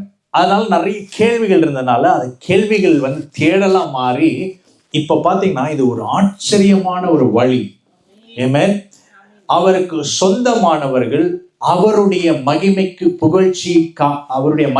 புகழ்ச்சியாக மீட்கப்படுவார்கள். ஹல்லேலூயா. மீட்கப்படுவார்கள். இதுக்கு என்ன அர்த்தம்னா, இந்த இருளின் எந்த அதிகாரமும் உங்க வாழ்க்கையில வேலை செய்யவே முடியாது. ஹல்லேலூயா. சோ நான் கொஞ்சமா அப்படியே போறேன். இப்பதான் ரன்வேல இருக்கேன். ரன்வேல அப்படியே கொஞ்ச நேரம் சுத்த வேண்டியதா இருக்கு. அதுக்கப்புறம் கொஞ்சம் டேக் ஆஃப் ஆகுறதுக்கு கொஞ்ச நேரம் எடுக்கும். ஏன்னா நம்ம டேக் ஆஃப் ஆகுறது வந்து பயங்கரமா இருக்க போகுது. ஆமென், ஹல்லேலூயா. என்ன மீட்கப்படுதல் அப்படின்னா என்ன அர்த்தம்னா, ஆவி, ஆத்மா, சரீரம் முழுவதும் மீட்கப்படும். ஹல்லேலூயா, ஹல்லேலூயா. நாம இந்த பூமியில எதுக்காக வாழ்றோம், இந்த பூமியில என்ன பர்பஸ்க்காக இருக்கிறோம் அப்படின்றது நமக்கு தெளிவாக தெரிய போகிறது. ஹல்லேலூயா. நாம வந்து we are not accidentally we are not here. ஏதோ ஒரு தற்செயலா ஏதோ நம்ம இந்த பூமியில வந்துட்டோம், ஏதோ தற்செயலா அந்த பூமியில வாழ்ந்து கொண்டிருக்கிறோம், அப்படி கிடையாது. தேவன் நமக்கென்று ஒரு நோக்கத்தை, திட்டத்தை, தீர்மானத்தை அவர் அழகாக வைத்திருக்கிறார். ஆமென், ஹல்லேலூயா. இங்க இருக்கிற ஒவ்வொருத்தரும் precious. ஆமென். அப்போ இங்க இருக்கிற ஒவ்வொருவருக்குள்ளாகவும் இந்த சுவிசேஷம், இந்த ரட்சிப்பின் சுவிசேஷம் வேலை செய்கிறது. அதற்காக தான் நம்ம இங்க வந்திருக்கோம். அது வேலை செய்ய அதை கேள்விப்படுகிற அதை கேட்ட நாள் முதற்கொண்டு அது உங்களுக்குள்ளாக பலன் தருகிறது. ஹல்லேலூயா. கேட்ட நாள் முதற்கொண்டு அது உங்களுக்குள்ள வேலை செஞ்சு முடிவில் என்ன பண்ண போகுதுன்னா, you will be redeemed, மீட்கப்படுவீர்கள். ஆமென். அந்த கம்ப்ளீட் ரிடெம்ஷனுக்கு தான் தேவன் நம்மளை ஆயத்தப்படுத்தி கொண்டிருக்கிறார். ஆமென், ஹல்லேலூயா. It is not just ஆயத்தப்படுங்க பரிசுத்தமாகி பரலோகம் போகணும். அது நல்லது, கண்டிப்பா என்ன ஆயிடும், கண்டிப்பா பரலோகம். நான் உங்களுக்கு ஒரு குட் நியூஸ் சொல்லட்டுமா? பக்கத்துல பார்த்து சொல்லுங்க, நீங்க கண்டிப்பா பரலோகம் போவீங்க. இயேசுவின் நாமத்தை விசுவாசிக்கிற எவனும் ரட்சிக்கப்படுவான். அப்படி நாமத்தை தொழுது கொள்கிற எவளும் ரட்சிக்கப்படுவான். ஆமென், ஹல்லேலூயா. நீங்களே வேணாம் அப்படின்னு சொன்னாதான் போக முடியாது. நாமளே வந்து என்ன ரட்சிப்பை வந்து என்ன பண்ணலாம், அந்த ரட்சிப்பை வந்து நம்ம அந்த அளவுக்கு சுயாதீனத்தை ஆண்டவர் என்ன பண்ணிருக்கிறார், நமக்கு தந்திருக்கிறார். நாமளே வேணாம், எனக்கு அந்த இடம்லாம் வேணாம் அப்படின்னு சொல்லி நம்ம மனம் போன வாழ்க்கையில நம்ம போய் கொண்டிருந்தா நம்ம ஒரு வேளை இந்த பரலோகத்தை இழக்கிறதுக்கு வாய்ப்பு இருக்கு. ஆனா தேவன் இங்க எப்படி சொல்லிக்கிறாரு, நான் முன் குறிச்சேன், நான் தெரிந்து கொண்டேன், நான் உன்னை இதற்கென்றே என்ன பண்ணிருக்கிறேன், முன் குறித்திருக்கிறார், தெரிந்து கொண்டிருக்கிறார், அழைத்திருக்கிறார். ஏமேன். நீங்க பாத்தீங்கன்னா அச்சாரமா இருக்கிறாரு, முத்திரை போடப்பட்டிருக்கீங்க. இதெல்லாம் ரொம்ப ரொம்ப ஃபவுண்டேஷன். இதுல எந்த விதத்திலையும் மாற்றம் இல்லை. ஏமேன். அவர் என்ன பண்ணிருக்கிறார், இருளின் அதிகாரத்தில் நின்று தமது அன்பின் குமாரனுடைய ராஜ்யத்திற்கு நம்மளை உட்படுத்தி இருக்கிறார். ஹல்லேலூயா. நம்மளை உட்படுத்தி இருக்கிறார். இதுல எந்த மாற்றமுமே இல்ல. நிச்சயமா தேவன் அதுல நம்மளை என்ன பண்ண வைக்கிறாருன்னா, இப்ப பயணிக்க வைக்கிறாரு. அதுல நம்ம இப்பதான் ஒருவேளை நீங்க புதுசா குழந்தைய போல இருக்கலாம், அதுல கொஞ்சம் தேடி இருக்கலாம். அதுக்கப்புறம் நான் எப்பவுமே சொல்லுவேன், ஒரு பேபி லெவல்ல வந்து அந்த விசுவாசம் இன்னும் அப்படியே எப்படி சொல்றது, பாலை உண்ணக்கூடிய ஒரு லெவல்ல இருக்கிறது. அதுக்கப்புறம் மீட் சாப்பிடும், அதுக்கப்புறம் ஆகாரம் சாப்பிட்டு நல்ல பலப்பட்டு நடக்க ஆரம்பிக்கும், தவள ஆரம்பிக்கும், அதுக்கப்புறம் எலும்பி நிற்க ஆரம்பிக்கும், அதுக்கப்புறம் நடக்க ஆரம்பிக்கும், ஓட ஆரம்பிக்கும், அதுக்கப்புறம் வளர்ச்சி அடையும். ஆமென், ஹல்லேலூயா. கிறிஸ்தவ வாழ்க்கையும் அப்படிதான், ஆவிக்குரிய வாழ்க்கையும் என்பது அப்படி வளர்ச்சி அடையக்கூடிய ஒரு இடத்துல வந்து நம்ம நிற்கணும். கடைசியில பாத்தீங்கன்னா முதிர்ந்த குமாரர்களாக நாம் நிற்பது தான் தேவனுடைய சித்தமா இருக்கு. ஹல்லேலூயா. அந்த சபை அப்படிப்பட்ட சத்தியத்தை இங்க கொடுக்கிறதுன்றது நான் விசுவாசிக்கிறேன். நல்ல ஒரு தகப்பன் நீங்க பெற்றிருக்கீங்க. You have a good spiritual father. நிச்சயமா அவங்க உங்களை நல்லா வழி நடத்திட்டு இருக்காங்க, நான் நம்புறேன். ஆமென். அப்படி வளர்ந்து கொண்டு கடைசியில பாத்தீங்கன்னா இவன் என்னுடைய நேசகுமாரன், அந்த beloved sons-ஆ நம்ம மாறுறதுதான் இந்த வளர்ச்சி. ஆமென்.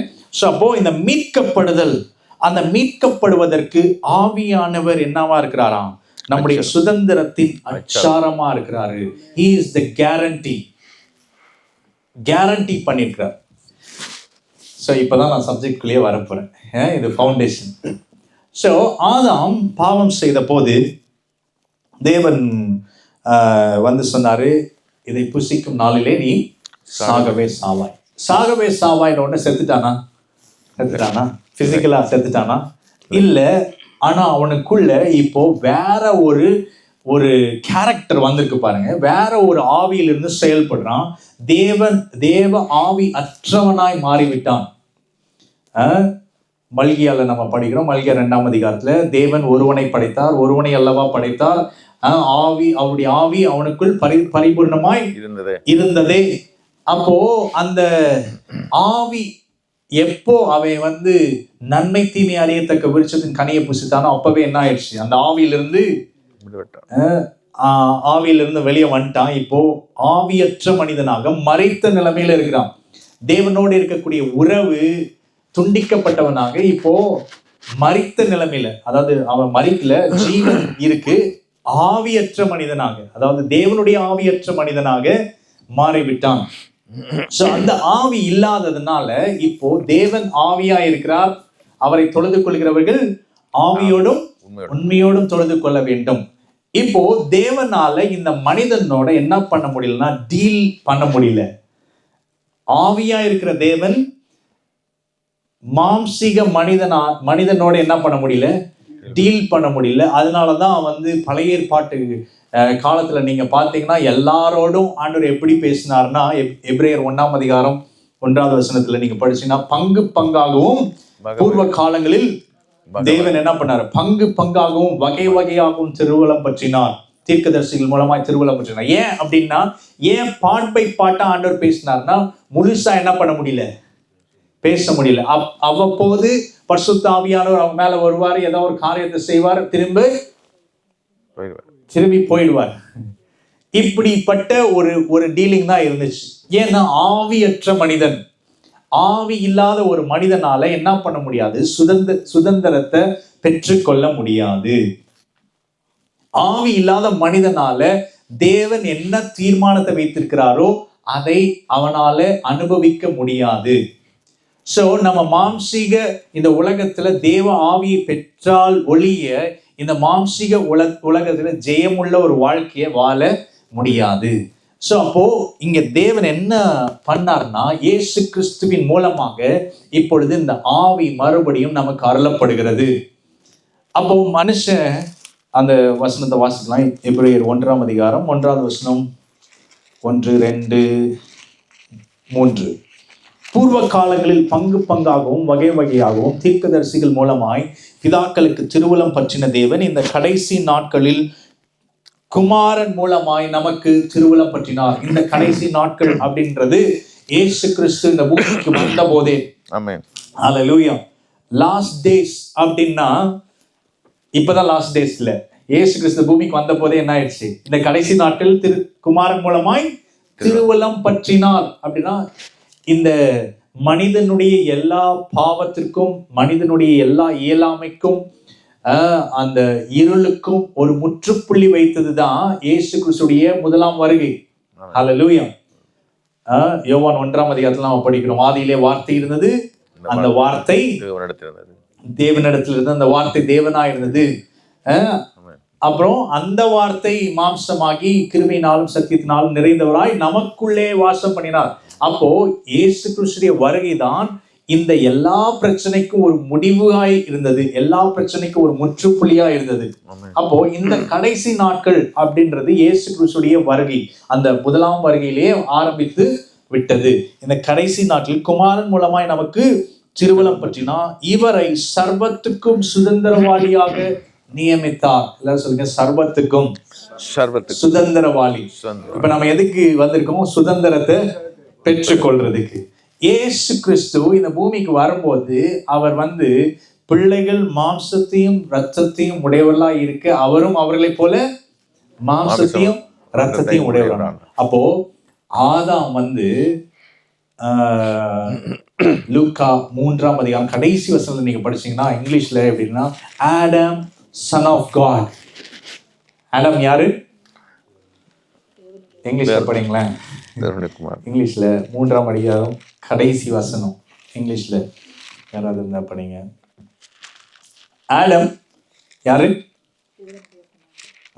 தேவனுடைய குமாரன், பிள்ளை, தேவனால் உண்டானவன் அப்படின்னு வரும். தேவனால், ஆதாம் தேவனால் உண்டானவன், ஆடம் சன் ஆஃப் காட். அப்போ முதலாம் ஆதாம் மிஸ் பண்ணத மறுபடியும் 2ஆம் ஆதாம் ஆகிய கிறிஸ்து அதை திரும்ப எடுக்கிறார். பாருங்க, அதை திரும்ப எடுக்கிறார். இவரை சர்வத்துக்கும் சுதந்திரவாளியாக நியமித்தார்.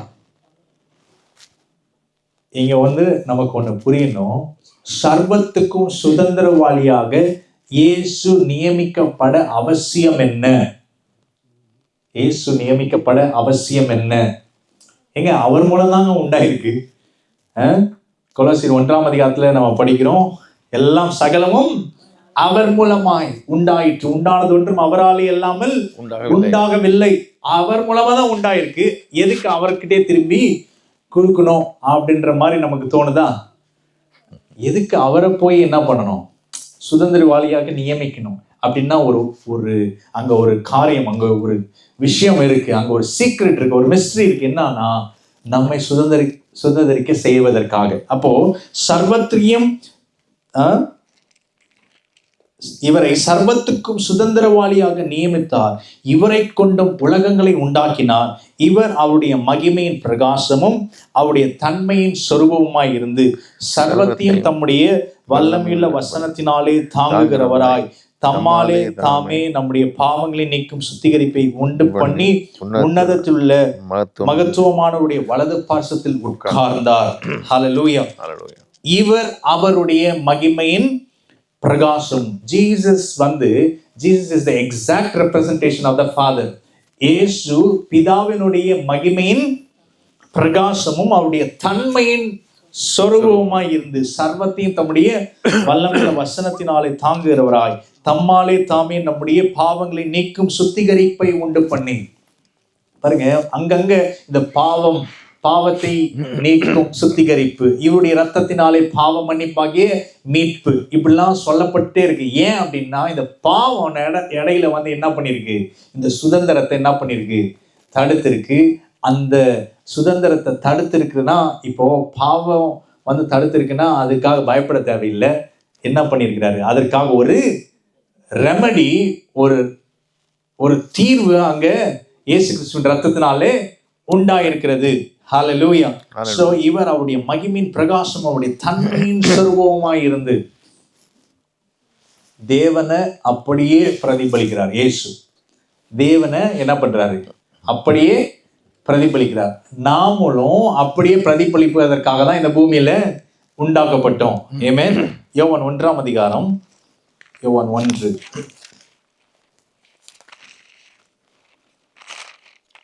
1வது வசனத்திலிருந்து படிக்கலாம். 1:1 ஆதியிலே வார்த்தை இருந்தது, அந்த வார்த்தை தேவனிடத்தில் இருந்தது, அந்த வார்த்தை தேவனாய் இருந்தது. அவர் ஆதியிலே தேவனுடன் இருந்தார். சகலமும் அவர் மூலமாய் உண்டாயிற்று, உண்டானதொன்றும் அவராலே அல்லாமல் உண்டாகவில்லை. அவர்கள் ஜீவன் இருந்தது, அந்த ஜீவன் மனுஷருக்கு ஒளியாயிருந்தது. அந்த ஒளி இருளிலே பிரகாசிக்கிறது, இருளானது அதை பற்றி கொள்ளவில்லை. போதும். ஆதியிலே வார்த்தை இருந்தது, அந்த வார்த்தை தேவனிடத்தில் இருந்தது, அந்த வார்த்தை தேவனாயிருந்தது. அவர் ஆதியிலே தேவனோடு இருந்தார். அவர் ஆதியிலே தேவனோடு இருந்தார் அப்படின்ற அந்த வார்த்தைக்கு தியாலஜின்ஸ் என்ன சொல்றாங்கன்னா, he was having a face to face interaction. அவர் தேவனோடு இருந்தார்னா தேவனை அப்படியே என்ன பண்ணிட்டே இருக்கிறாரு, பிரதிபலிச்சுட்டே இருக்கிறார். அவரை பார்த்து முகத்துக்கு முகம், முகத்துக்கு முகம் தேவனை பார்த்து கொண்டே இருந்தவர் தான் யாரு, வார்த்தை. ஆமென். பரலோகத்தில் சாட்சியிடுகிறவர்கள் மூவர் அப்படின்னு வசனம் சொல்லுது. 1 யோவான் 5ஆம் அதிகாரம் 7வது வசனத்துல நீங்க படிக்கலாம். பரலோகத்தில் சாட்சியிடுகிறவர்கள் மூவர். ஹல்லேலூயா. இதுல நம்ம கன்ஃபியூஷன் இல்லைல்ல. பிதா, குமாரன், பிதா, வார்த்தை, பரிசுத்த ஆவி. எல்லாம் சொல்லுங்க, பிதா, வார்த்தை, பரிசுத்த ஆவி. அந்த வார்த்தை தான் என்னவா மாறுனுச்சு, பிசிக்கல் பாடி எடுத்த உடனே அது குமாரனா இந்த பூமியில அவர் வெளிப்பட்டார். ஹல்லேலூயா. அந்த வார்த்தை மாம்சமாகி, அப்போ அந்த வார்த்தை எப்படி இருந்துச்சுன்னா பிதாவோடு ஒரு ஃபேஸ் டு ஃபேஸ் இன்டராக்ஷன். ஆமென். ஆதாம தேவன் படைக்கும் போது ஆதாம படைச்சு, இவன் என்னுடைய சாயல், என்னுடைய ரூபம். அப்போ மொத ஆதாம் கண்களை விழித்து பார்த்தபோது யாரை பார்த்திருப்பான், தேவனை பார்த்திருப்பான். இந்த பூமியில நம்ம பிறக்கும் போது நம்முடைய அப்பா அம்மா முகத்தை நம்ம பார்க்கிறோம், நம்முடைய அம்மாவை முகத்தை பார்க்கிறோம். அப்பா அம்மாவை பார்த்துதான் ஃபர்ஸ்ட் இந்த பேபி வளருது. அந்த மிமிட்டிக் நேச்சர், அப்பா அம்மா என்ன செய்யறாங்க அப்படின்றத பார்த்து என்ன பண்றோம், வளரணும். ஒரு குழந்தைய வந்து பிறந்த உடனே அதாவது ஒரு இருட்டறையில வைத்து நீங்க அந்த குழந்தைக்கு வேண்டிய ஃபுட்டு அது எல்லாத்தையும் அந்த இருட்டிலே நீங்க செஞ்சுட்டு அந்த குழந்தை உங்களை பார்க்கல, உங்க சத்தத்தை கேட்கல அப்படின்னா அந்த குழந்தை வந்து பார்வை இல்லாம காது செவிடாக இப்படி மூளை வளர்ச்சி இல்லாம வளருமா? அப்போ ஒரு குழந்தை வளரும் போது மிமிட்டிக் அதை பார்த்து தான் என்ன பண்ணுது, வளருது. அந்த மாதிரி தேவனோட இந்த வார்த்தை ஒரு ஃபேஸ் டு ஃபேஸ் இன்ட்ராக்ஷன்ல இருந்தார், ஒரு ரிஃப்ளெக்ஷன். அந்த ரிஃப்ளெக்ஷன் வந்து எப்படியா இருக்குன்னா அதுவே என்னவா இருக்கு, ஜீவனா இருக்கு. சகலமும் அவர் மூலமாய் உண்டானது ஒன்றும் அவராலே அல்லாமல் உண்டாகவில்லை, அவருக்குள் ஜீவன் இருந்தது. ஹல்லேலூயா.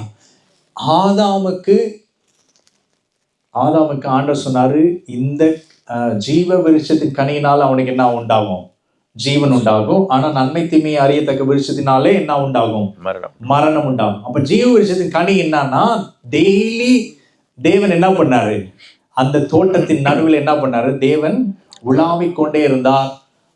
தேவனோடு ஆதாம் என்ன பண்ணியிருந்தான், ஒரு நல்ல உறவிலே இருந்து கொண்டே இருந்தான். அதுவே என்னவா இருந்துச்சு, அவனுக்கு ஜீவனா இருந்துச்சு. ஹல்லேலூயா. அதுவே அவனுக்கு என்னவா இருந்துச்சு, ஜீவனா இருந்துச்சு. இப்ப புதிய உடன்படிக்கையில புதிய ஏற்பாட்டில் சபைக்கு தேவன் சொல்லும் போது அந்த ஜீவனை நமக்கு என்ன பண்றாரு, குமாரன் மூலமா தராரு.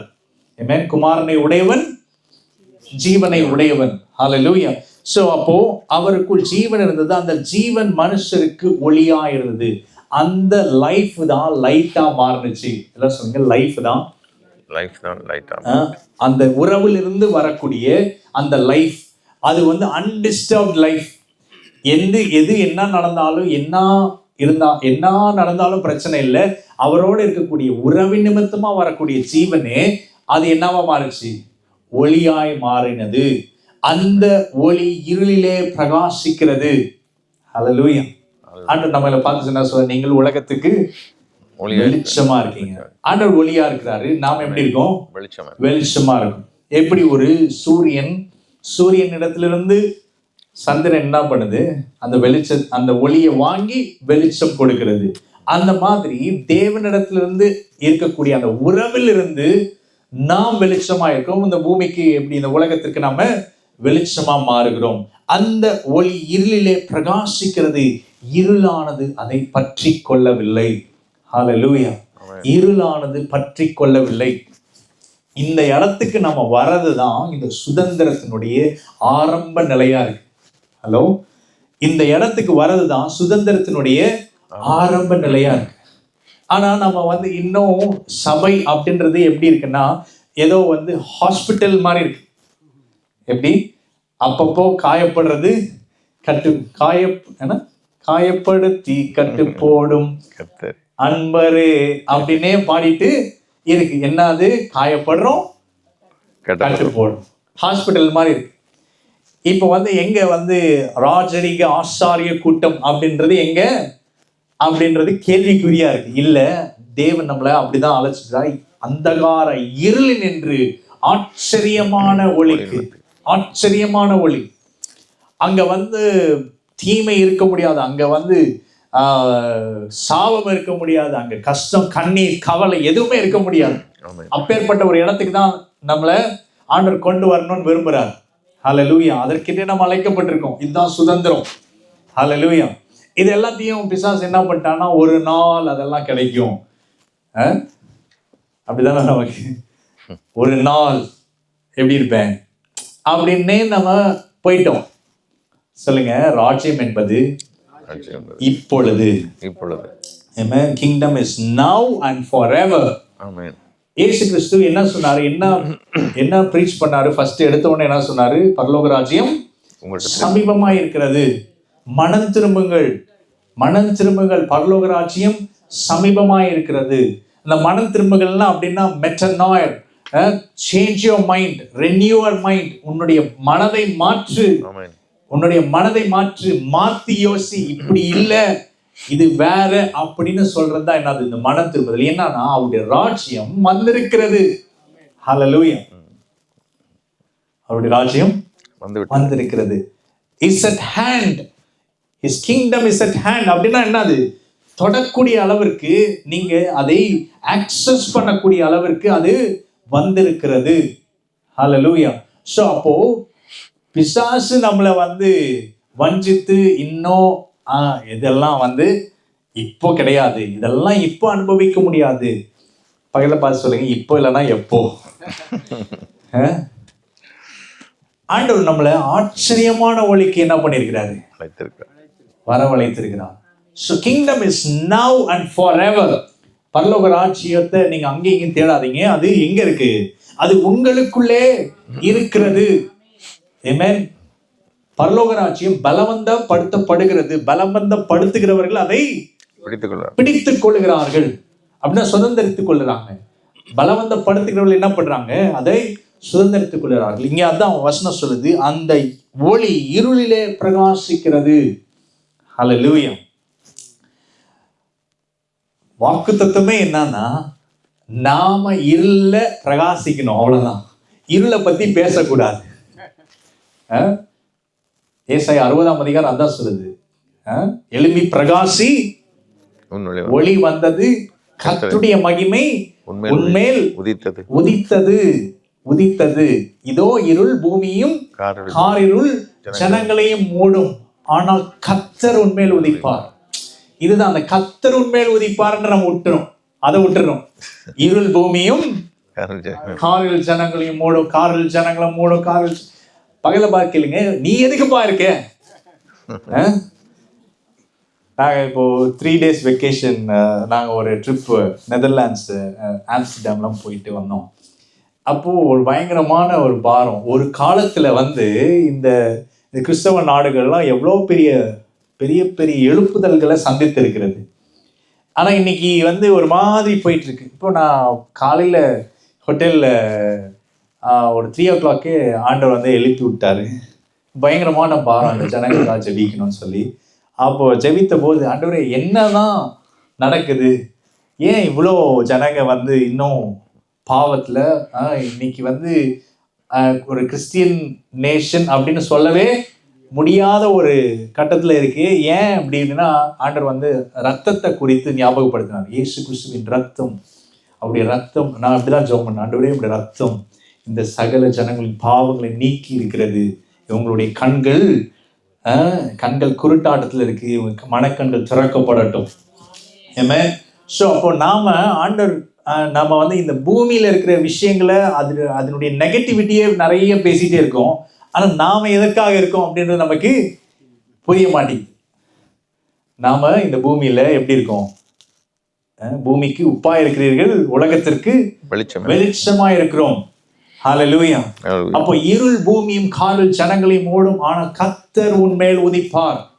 கர்த்தர் நம்மேல் உதிப்பார். அப்படின்னா என்ன அர்த்தம்னா, இந்த பூமியில இயேசு கிறிஸ்து எப்படி ஒரு ஒரு தேவனுடைய குமாரனா எப்படி இந்த பூமியில நடமாடினாரோ அந்த மாதிரி நடமாடுவதற்கு நாம் அழைக்கப்பட்டிருக்கிறோம். ஹல்லேலூயா. அதை விட்டுட்டு நம்ம இந்த பூமியை விட்டு போனோம்னு ஜெபம் பண்ணக்கூடாது. ஆண்டவரே போதும், ஆண்டவரே என்னை எடுத்துக்கொள்ளும். இல்லை, நீங்க இந்த பூமியில இருக்கிறது தான். இயேசுக்காக மரிக்கிறது ரொம்ப ஈஸி. ஹலோ, இயேசுக்காக மரிக்கிறது ரொம்ப ரொம்ப ஈஸி. அப்படிலாம் மரிக்கணும்னு ஜெபம் பண்ணாதீங்க. இந்த பூமியில வாழணும்னு ஜெபம் பண்ணுங்க. ஆண்டவரே இந்த பூமியில என்ன வைத்து வாழ வைங்க. இந்த பூமியில நான் ஆசீர்வாதமா இருக்கணும். என்னை பார்த்து நிறைய பேர் ஆசீர்வதிக்கப்படணும். நான் நிறைய பேருக்கு ஆசீர்வாதத்தின் வாய்க்காலா இருக்கணும். ஆமென். ஹல்லேலூயா. ஸோ நம்ம ரொம்ப மிஞ்சின நீதிமானா மாறிடும் நிறைய நேரத்துல.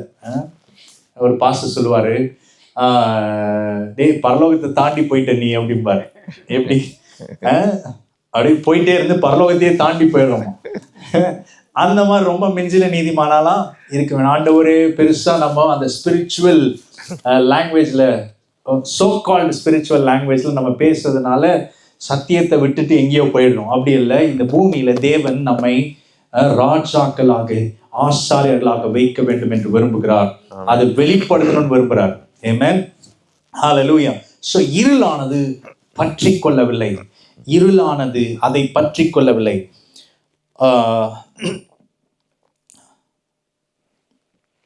9வது வசனம், உலகத்திலே எந்த மனுஷனையும் பிரகாசிக்கிற ஒளியே அந்த மெய்யான ஒளி. எல்லாரும் சொல்லுங்க, உலகத்திலே வந்து எந்த மனுஷனையும் பிரகாசிப்பிக்கிற ஒளியே அந்த மெய்யான ஒளி.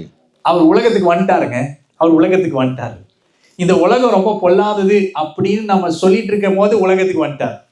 நான் தான் சொல்லுவேன், இந்த சரீரம் ரொம்ப பொல்லாதது அப்படின்னு சொல்லும் போது ஆண்டவர் மாம்சத்துல வந்துட்டாரு.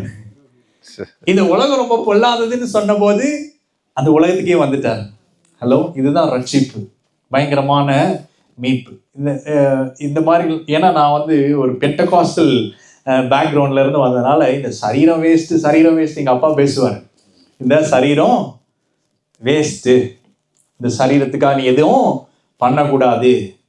இன்ஃபேக்ட் பவுடர் போட்டால் கூட திட்டுவார். ஏன்னா ரொம்ப பெருசா, இது தேவையா, இதெல்லாம் ரொம்ப அழகு தேவையா அப்படின்னு. ஆண்டவர் நம்மளை நல்லா இருக்கணும்னு விரும்புறார். ஆமென். தேவன் தான் நம்மளை படைச்சிருக்கிறார். தேவன் தான் இந்த சரீரத்தை கொடுத்திருக்கிறார். ஸோ அப்போ இந்த உலகத்துக்கு வந்துட்டார் பாருங்க. இந்த உலகத்துக்கே வந்துட்டார். நம்மை தேடி வந்த தெய்வம். ஆமென். எல்லாருமே இந்த உலகத்தை விட்டு போகணும்னா எல்லா மதங்களும் சொல்லுது, இந்த உலகத்தை விட்டு அப்படியே பிரபஞ்சத்தோட என்ன பண்ணிடணுமா, கலந்துடணும். இந்த உலகத்துக்கு அப்புறம் அதனாலதான் ரொம்ப என்ஜாய் பண்ணணும்னு சொல்லி அவன் என்ன பண்றான், எக்கு தப்பா போய் எப்படியும் கடைசியில என்ன பண்ணாதான் போறோம், சாக தான் போறோம். அதனால என்ன பண்ணலாம், எல்லாத்தையும் அனுபவிச்சு, என்னமா அனுபவி ராஜா அனுபவி அப்படின்ற மாதிரி எல்லாத்தையும் அனுபவிக்கணும் அப்படின்னு தவறான முறைகளிலே மனிதன் சென்று கொண்டிருக்கிறான். இல்ல, ஆண்டவர் இந்த உலகத்திற்குன்னு ஒரு திட்டத்தை, ஒரு தீர்மானத்தை என்ன பண்ணிருக்கிறாரு, வச்சிருக்கிறதுனாலதான் இந்த உலகத்துக்குள்ள வந்தார். அல்லேலூயா. உலகத்திலே எந்த மனுஷனையும் பிரகாசிப்பிக்கிற ஒளியே அந்த மெய்யான ஒளி. ஒவ்வொரு பாஸ்டர்ஸும் சொல்லும் போது என்னையே ஆண்டவர் ரட்சித்திருக்காருன்னா அப்படின்னு பேசுவாங்க. பாத்தீங்களா, பேசியிருக்காங்க, கேட்டிருக்கீங்களா? என்னையே ஆண்டவர் ரட்சித்திருக்காருன்னா உங்களெல்லாம் ரசிக்க மாட்டாரா? அந்த மாதிரி எல்லாருமே சொல்றதுக்கான வாய்ப்புகள் இருக்கு. ஏன்னா நாம் எல்லாரும் தேவ மகிமையற்றவர்களாய் நாம் இருந்தோம், பாவிகளாய் இருந்தோம், நாம் துரோகிகளாய் இருந்தோம். ஆனா தேவனுடைய மிகுந்த இரக்கத்தினாலே, அவருடைய தயவினாலே நம்ம என்ன பண்ணிருக்கிறாரு, ரட்சித்து நம்மளை மீட்டு, நம்மளையும் மீட்டு எடுத்துக்கிறார் பாருங்க. இது எவ்வளவு பெரிய பாக்கியம். அல்லேலூயா.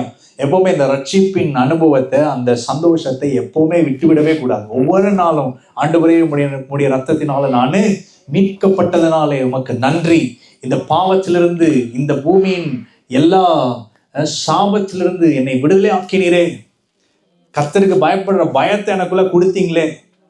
சில நேரங்கள்ல நம்மளால பாவம் செய்ய முடியாது. ஏன்னா நமக்குள்ள அப்படியே ஒரு மாதிரி கஷ்டமா இருக்கும். கர்த்தருக்கு பயப்படுற பயம், இதெல்லாம் ஆவினாலே கொடுக்கப்பட்டிருக்கிறது. ஆமென். அப்படி உலகத்திலே எந்த மனுஷனையும் பிரகாசிப்பிக்கிற ஒளியே அந்த மெய்யான ஒளி. அவர் உலகத்தில் இருந்தால் உலகம் அவர் மூலமாய் உண்டாயிற்று, உலகமோ அவரை அறியவில்லை. அவர் தமக்கு சொந்தமானதிலே வந்தார், அவருக்கு சொந்தமானவர்களோ அவரை ஏற்றுக்கொள்ளவில்லை. அவருடைய நாமத்தின் மேல் பாருங்க, அவங்களாம் ஏற்றுக்கொள்ளல, ஆனா அவருடைய நாமத்தின் மேல் விசுவாசம் உள்ளவர்களாய் அவரை ஏற்றுக்கொண்டவர்கள் எத்தனை பேர்களோ அத்தனை பேர்களும் அவருடைய பிள்ளைகள் ஆகும்படி அதிகாரம் கொடுத்தார். ஆமென். நீங்க இயேசுவை ஏற்றுக்கொண்டிருக்கீங்களா? ஆமென். ஆமென். நீங்க விசுவாசத்தை ஏற்றுக்கொண்ட உடனே நீங்க அவருடைய பிள்ளையா மாறிடுறீங்க. ஆமென். ஆமென். பிள்ளை அப்படின்றது யார் சும்மா கிடையாது. நம்முடைய தேவன், நான் ஏற்கனவே சொன்னேன், சர்வத்தையும் படைத்த ஆண்டவர் நம்முடைய பிதா. அவருக்கு நாம் பிள்ளைகளா இருக்கிறோம். அல்லேலூயா. இது எவ்வளவு பெரிய பாக்கியம். இந்த ஜெர்மன் தேசத்துல ஒரு மிகப்பெரிய அதிபர் இருக்காங்கன்னு வச்சுக்கோங்களேன், பிரசிடென்ட் இருக்காங்கன்னு வச்சுக்கோங்க. அவங்களுடைய பிள்ளையா இருக்கிறது எவ்வளவு பெரிய பாக்கியம். அவங்களுக்கு என்ன ரைட்ஸ், என்ன அதிகாரம் இருக்கும், அவங்களுக்கு எவ்வளவு ப்ரொடெக்ஷன் இருக்கும், அவங்களுக்கு எவ்வளவு ஃபேவர் இருக்கும், எங்க போற இடத்துலலாம் ஃபேவர் இருக்கும். இந்த மாதிரி நம்முடைய இருதயத்துல நமக்குள்ள அப்படிப்பட்ட ஒரு சந்தோஷம் உண்டாகணும். நான் யாரு? உன்னதமான தேவனுடைய குமாரன். ஹல்லேலூயா. எத்தனை பேர் சொல்றீங்க, நான் உன்னதமான தேவனுடைய குமாரன். I am a son of the most high.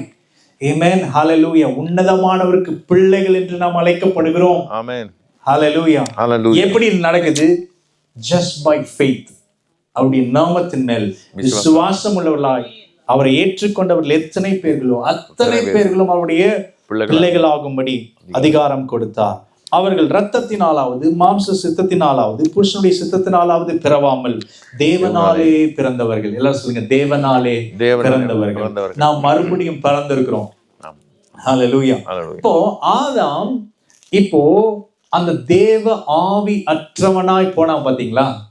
தேவ ஆவி அற்றவனாய் போனதுனால இப்ப தேவனால மனுஷன் கூட என்ன பண்ண முடியல, தொடர்பு வைக்க முடியல, டீல் பண்ண முடியல. அதனாலதான் ஆதியாகமம் 8ஆம் அதிகாரத்துல நீங்க படிச்சீங்கன்னா மனுஷனை அவர் உண்டாக்கினதற்காக என்ன பண்ணாராம்? மனஸ்தாபப்பட்டார். எனக்கு அங்க பயங்கர கன்ஃபியூஷன். எதுக்குடா இவரே படைப்பாராம், அவன் விழுந்து போவானோ இவருக்கு தெரியும். ஆனாலும் மறுபடியும் என்ன பண்றாராம், இவரே என்னமோ சொல்லுவாங்களே, கலோக்கியெல்லாம் ஒரு டைலாக் சொல்லுவாங்க, இவரே குண்டை போடுவாரா என்னமோ சொல்லுவாங்க, எடுப்பாரான்ற மாதிரி. அந்த மாதிரி இவரே வைப்பாராம், இவரே எடுப்பாராம். அந்த மாதிரி எனக்கு பயங்கரமா கன்ஃபியூஷன்லாம் வந்திருக்கு. ஏன் அப்படின்னா ஆவியற்ற மனிதன். இப்போ இயேசு கிறிஸ்துடைய நாமத்தின் விசுவாசம் உள்ளவர்களாய் அவரை ஏற்றுக்கொண்டவர்கள் எத்தனை பேர்களோ அத்தனை பேரும் அவருடைய பிள்ளைகள். இது இப்போ எப்படி நடக்குதுன்னா விசுவாசத்தினாலே ஆவியினாலே உண்டாகிறது.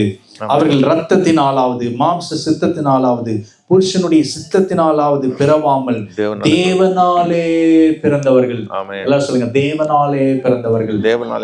இது மாம்ச பிறப்பு அல்ல, இது ஆவியினால் உண்டான பிறப்பு. தேவனாலே பிறந்தவர்கள். ஹல்லேலூயா.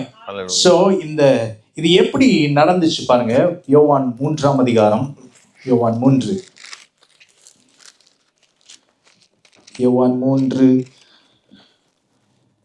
3வது வசனத்துல இயேசு அவனுக்கு பிரதியுத்தரமாக, ஒருவன் மறுபடியும் பிறவாவிட்டால் தேவனுடைய ராஜ்யத்தை காண மாட்டான் என்று மெய்யாகவே உங்களுக்கு சொல்லுகிறேன் என்றார். அதற்கு நிக்கோதேமு, ஒரு மனுஷன் முதிர் வயதாயிருக்கையில் எப்படி பிறப்பான்? அவன் தன் தாயின் கற்பத்தில் 2ஆம் தரம் பிரவேசித்து பிறக்க கூடுமோ என்றான். இயேசு பிரதியுத்தரமாக, அவன் ஜலத்தினாலும் ஆவினாலும் பிறவாவிட்டால் தேவனுடைய ராஜ்யத்தில் பிரவேசிக்க மாட்டான் என்று மெய்யாகவே சொல்லுகிறேன். மாம்சத்தினால் பிறப்பது மாம்சமாய் இருக்கும், ஆவியினால் பிறப்பது ஆவியாய் இருக்கும். ஹல்லேலூயா. மாம்சத்தினால் பிறப்பது மாம்சமாய் இருக்கும், ஆவியினால் பிறப்பது ஆவியாய் இருக்கும். எல்லாரும் சொல்லுங்க, மாம்சத்தினால ஒரு தடவை நம்ம பிறந்துட்டோம், அது ஆதாமின் சாயல். ஆதாம் ஆவியற்ற மனிதனாய் இருந்தான். அந்த ஆவியற்ற மனிதனிலிருந்து நம்ம தாவீது சொல்லும் போது, என் தாய் என்னை பாவத்தில் கற்பந்தரித்தாள், அப்படி நம்ம பிறந்தோம். ஆனா இயேசுவை விசுவாசிக்கும் போது என்ன ஆகுது? மறுபடியும் நம்ம பிறக்கிறோம். மறுபடியும் பிறக்கும் போது எப்படி பிறக்கிறோம்? ஆவியினால் பிறக்கிறோம். இப்போ ஆவியா இருக்கிறோம். ஹல்லேலூயா. ஹல்லேலூயா. நாம தேவனுடைய ஆவியை திரும்ப நம்ம பெற்றிருக்கிறோம். இப்போ ஆதாமோட நம்ம என்ன பண்ணணும்னு அவசியம் இல்லை, ரிலேட் பண்ணணும்னு அவசியம் இல்லை. எல்லாம் சொல்லுங்க, ஆதாமோட ரிலேட் பண்ணணும்னு அவசியம் இல்லை. என்னதான் நம்ம கிறிஸ்தவர்களாக மாறின வாட்டியும் இன்னும் ஆதாமோட நம்ம இணைக்கப்பட்டிருக்கிற அந்த காரியத்தை நம்ம பேசிட்டு இருந்தோம்னு வச்சுக்கோங்களேன். அது இன்னும் என்னதான் பண்ணிட்டு இருக்கோம், நம்முடைய வாழ்க்கையில வீழ்ச்சிகளையும் சாபத்தையும் இது எல்லாத்தையும் கொண்டு வந்துட்டே இருக்கு. நம்ம ரிலேட் பண்றது யாருக்கிட்ட ரிலேட் பண்ணணும்? இயேசுவோடு, 2ஆம் ஆதாமாகி இயேசுவோடு ரிலேட் பண்ணணும். அப்போ ரிலேட் பண்ணும்போது தான் இயேசுவிலிருந்து வரக்கூடிய அந்த வித்து, அந்த ஜீவன், அந்த ஒளி நமக்குள்ள வேலை செய்யுது. ஆமென். ரோமர் 5ஆம் அதிகாரம், ரோமர் 5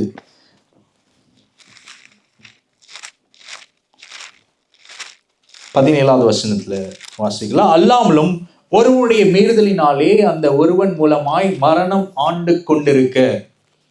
யாரு? ஆதாமுடைய மீறுதலினாலே அந்த ஒருவன் மூலமாக மரணம் ஆண்டு கொண்டிருக்க, கிருபையின் பரிபூர்ணத்தையும் நீதியாகிய ஈவின் பரிபூர்ணத்தையும் பெறுகிறவர்கள் இயேசு கிறிஸ்து என்னும் ஒருவராலே ஜீவனை அடைந்து ஆளுவார்கள் என்பது அதிக நிச்சயமாமே. ஹல்லேலூயா. ஆதாமோட ரிலேட் பண்றதுல நமக்கு பிரச்சனையே வந்ததில்லை. ஆமாவா? ஆதாம் பாவம் செஞ்சாங்க, அதனால நான் இப்படி இருக்கேன். ஆதாம் பாவம் செஞ்சாங்க, அதனால சாபத்தில் இருக்கேன். ஆதாம் பாவம் செஞ்சா அதனால நான் இன்னைக்கு வியாதியில இருக்கேன், ஆதாம் பாவம் செஞ்சா அதனால நான் இன்னைக்கு சாகுறேன் அப்படின்றது வந்து நமக்கு பிரச்சனையே இல்லை.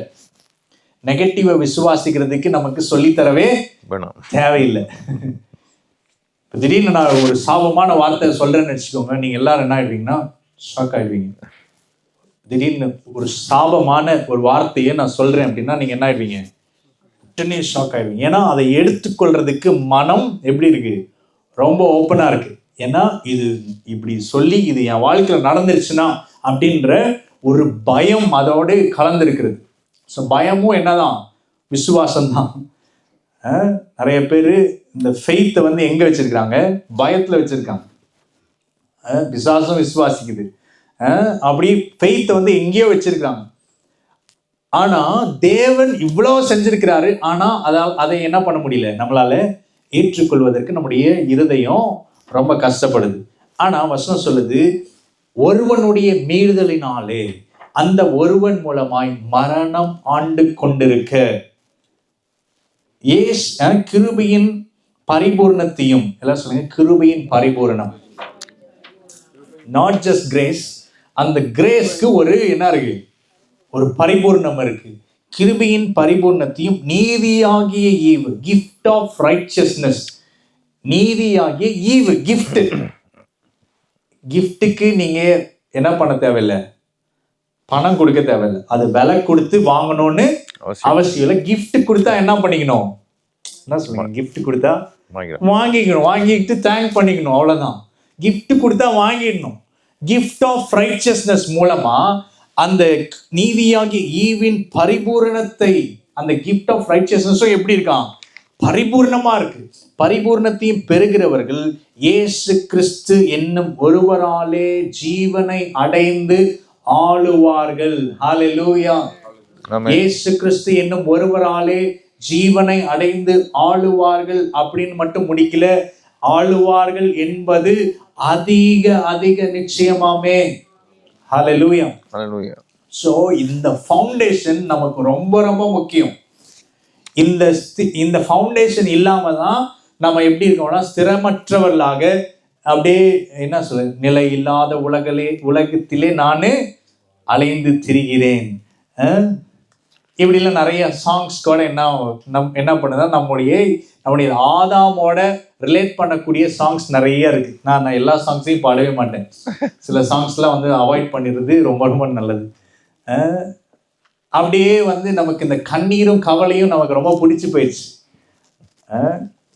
ஆமாவா? நிறைய பேருக்கு அழுகிறது ரொம்ப பிடிச்சிருக்கு. ஏன்னா அது கொஞ்சம் நல்லா இருக்கு, கொஞ்ச நேரம் அழுதா நல்லா இருக்கு. இதெல்லாம் பார்த்தீங்கன்னா ஆதாமோட நீங்க என்ன பண்ணிருக்கீங்க? ரிலேட் பண்ணிருக்கீங்க. உங்களுடைய இன்னும் உங்க மனது எப்படி இருக்கு? ஆதாமோடையே இருக்கு. அங்கிருந்து கட் ஆஃப் ஆகல. ஆவியில நடந்திருந்தாலும் அந்த உணர்வற்ற தன்மை வந்து என்ன பண்ணிருக்குன்னா திரும்பியும் அங்கேயே நம்மளை லான்ச் பண்ணியே வச்சிருக்கு. நடக்க முடியல அப்படின்னு, நடக்க முடியல டாடி நடக்க, இப்படியே பாடிட்டு பாடலே எப்படிதான் இருக்கு? சோகப்பாட்டா இருக்கு. சோகப்பாட்டுல இருந்து ஆண்டவர் உங்களை மாத்திட்டோம். இனி வந்து எல்லாமே விசுவாச அறிக்கை. ஹல்லேலூயா. அப்போ ஜீவனை அடைந்து ஆளக்கூடிய ஒரு இடத்திற்கு நாம் வந்திருக்கிறோம். ஆமென். ஹல்லேலூயா. ஜீவனை அடைந்து ஆளுவார்கள் என்பது அதிக நிச்சயமாமே. இந்த பூமியில வந்து நாம வாழும்போது ஒரு பரிதபிக்கப்பட்ட நிலைமையில வாழவே கூடாது. என்னுடைய இந்த ஹோல் ஸ்பிரிச்சுவல் ஜேர்னியை நான் வந்து ஷார்ட்டா சொல்லணும்னா, பார்த்தீங்கன்னா வந்து சின்ன வயதுல வந்து குடும்பத்தில் வந்து நல்ல வளர்க்கப்பட்டு நல்ல டிசிப்ளின்டு ஃபேமிலி தான்.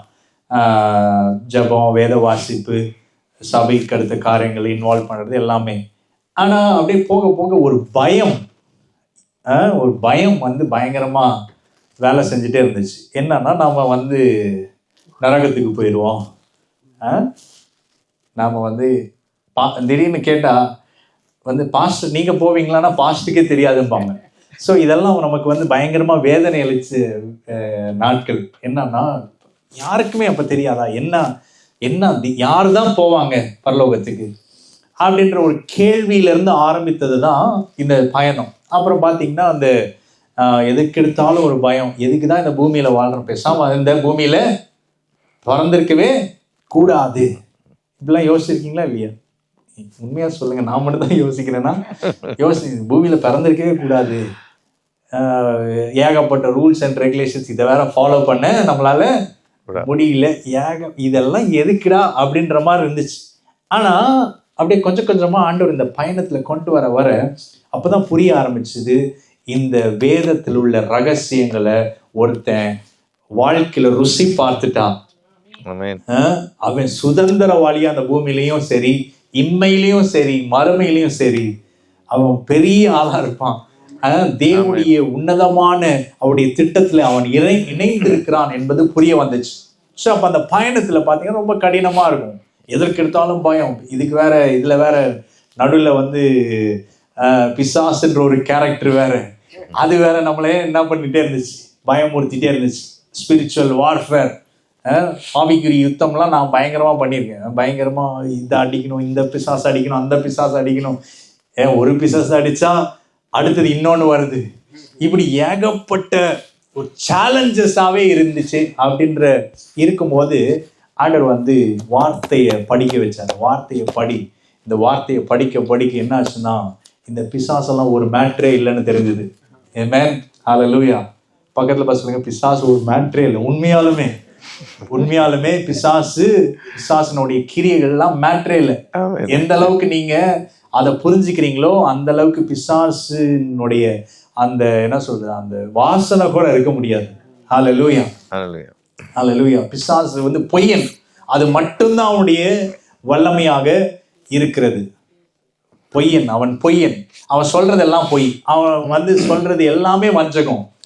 சோ அந்த டிசெப்ஷனை நாம புரிஞ்சுக்கிட்டோம்னா இதுல இருந்து விடுதலை ஆயிடலாம். பாருங்க, அப்போ இந்த மனப்பான்மையிலிருந்து வெளியே வந்தா ஒரு மிகப்பெரிய விடுதலையை அனுபவிக்க முடியும்.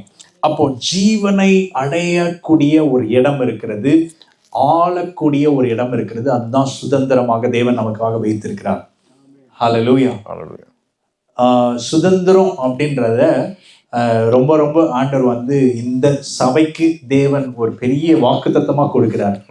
சுதந்திரம், நீங்க சுதந்திரிப்பீங்க அப்படின்னா எல்லாவற்றிலையும் நீங்க சுதந்திரிப்பீங்க. அதாவது பாவம் இல்லாத, சாபம் இல்லாத, வியாதி இல்லாத, மரணம் இல்லாத இப்படிப்பட்ட சுதந்திரங்களை தேவன் நமக்காக வைத்திருக்கிறார். ஆமென். Shall we have a break? Okay. So அந்த சுதந்திரத்தை குறித்து நம்ம மறுபடியும் மெடிடேட் பண்ணலாம். நான் ஒரு ஃபவுண்டேஷன் தான், ஓவரால் அப்படியே ஃபவுண்டேஷனை நான் போட்டிருக்கேன். Again we will talk about inheritance. Okay, thank you. God bless you. 15 நிமிஷம்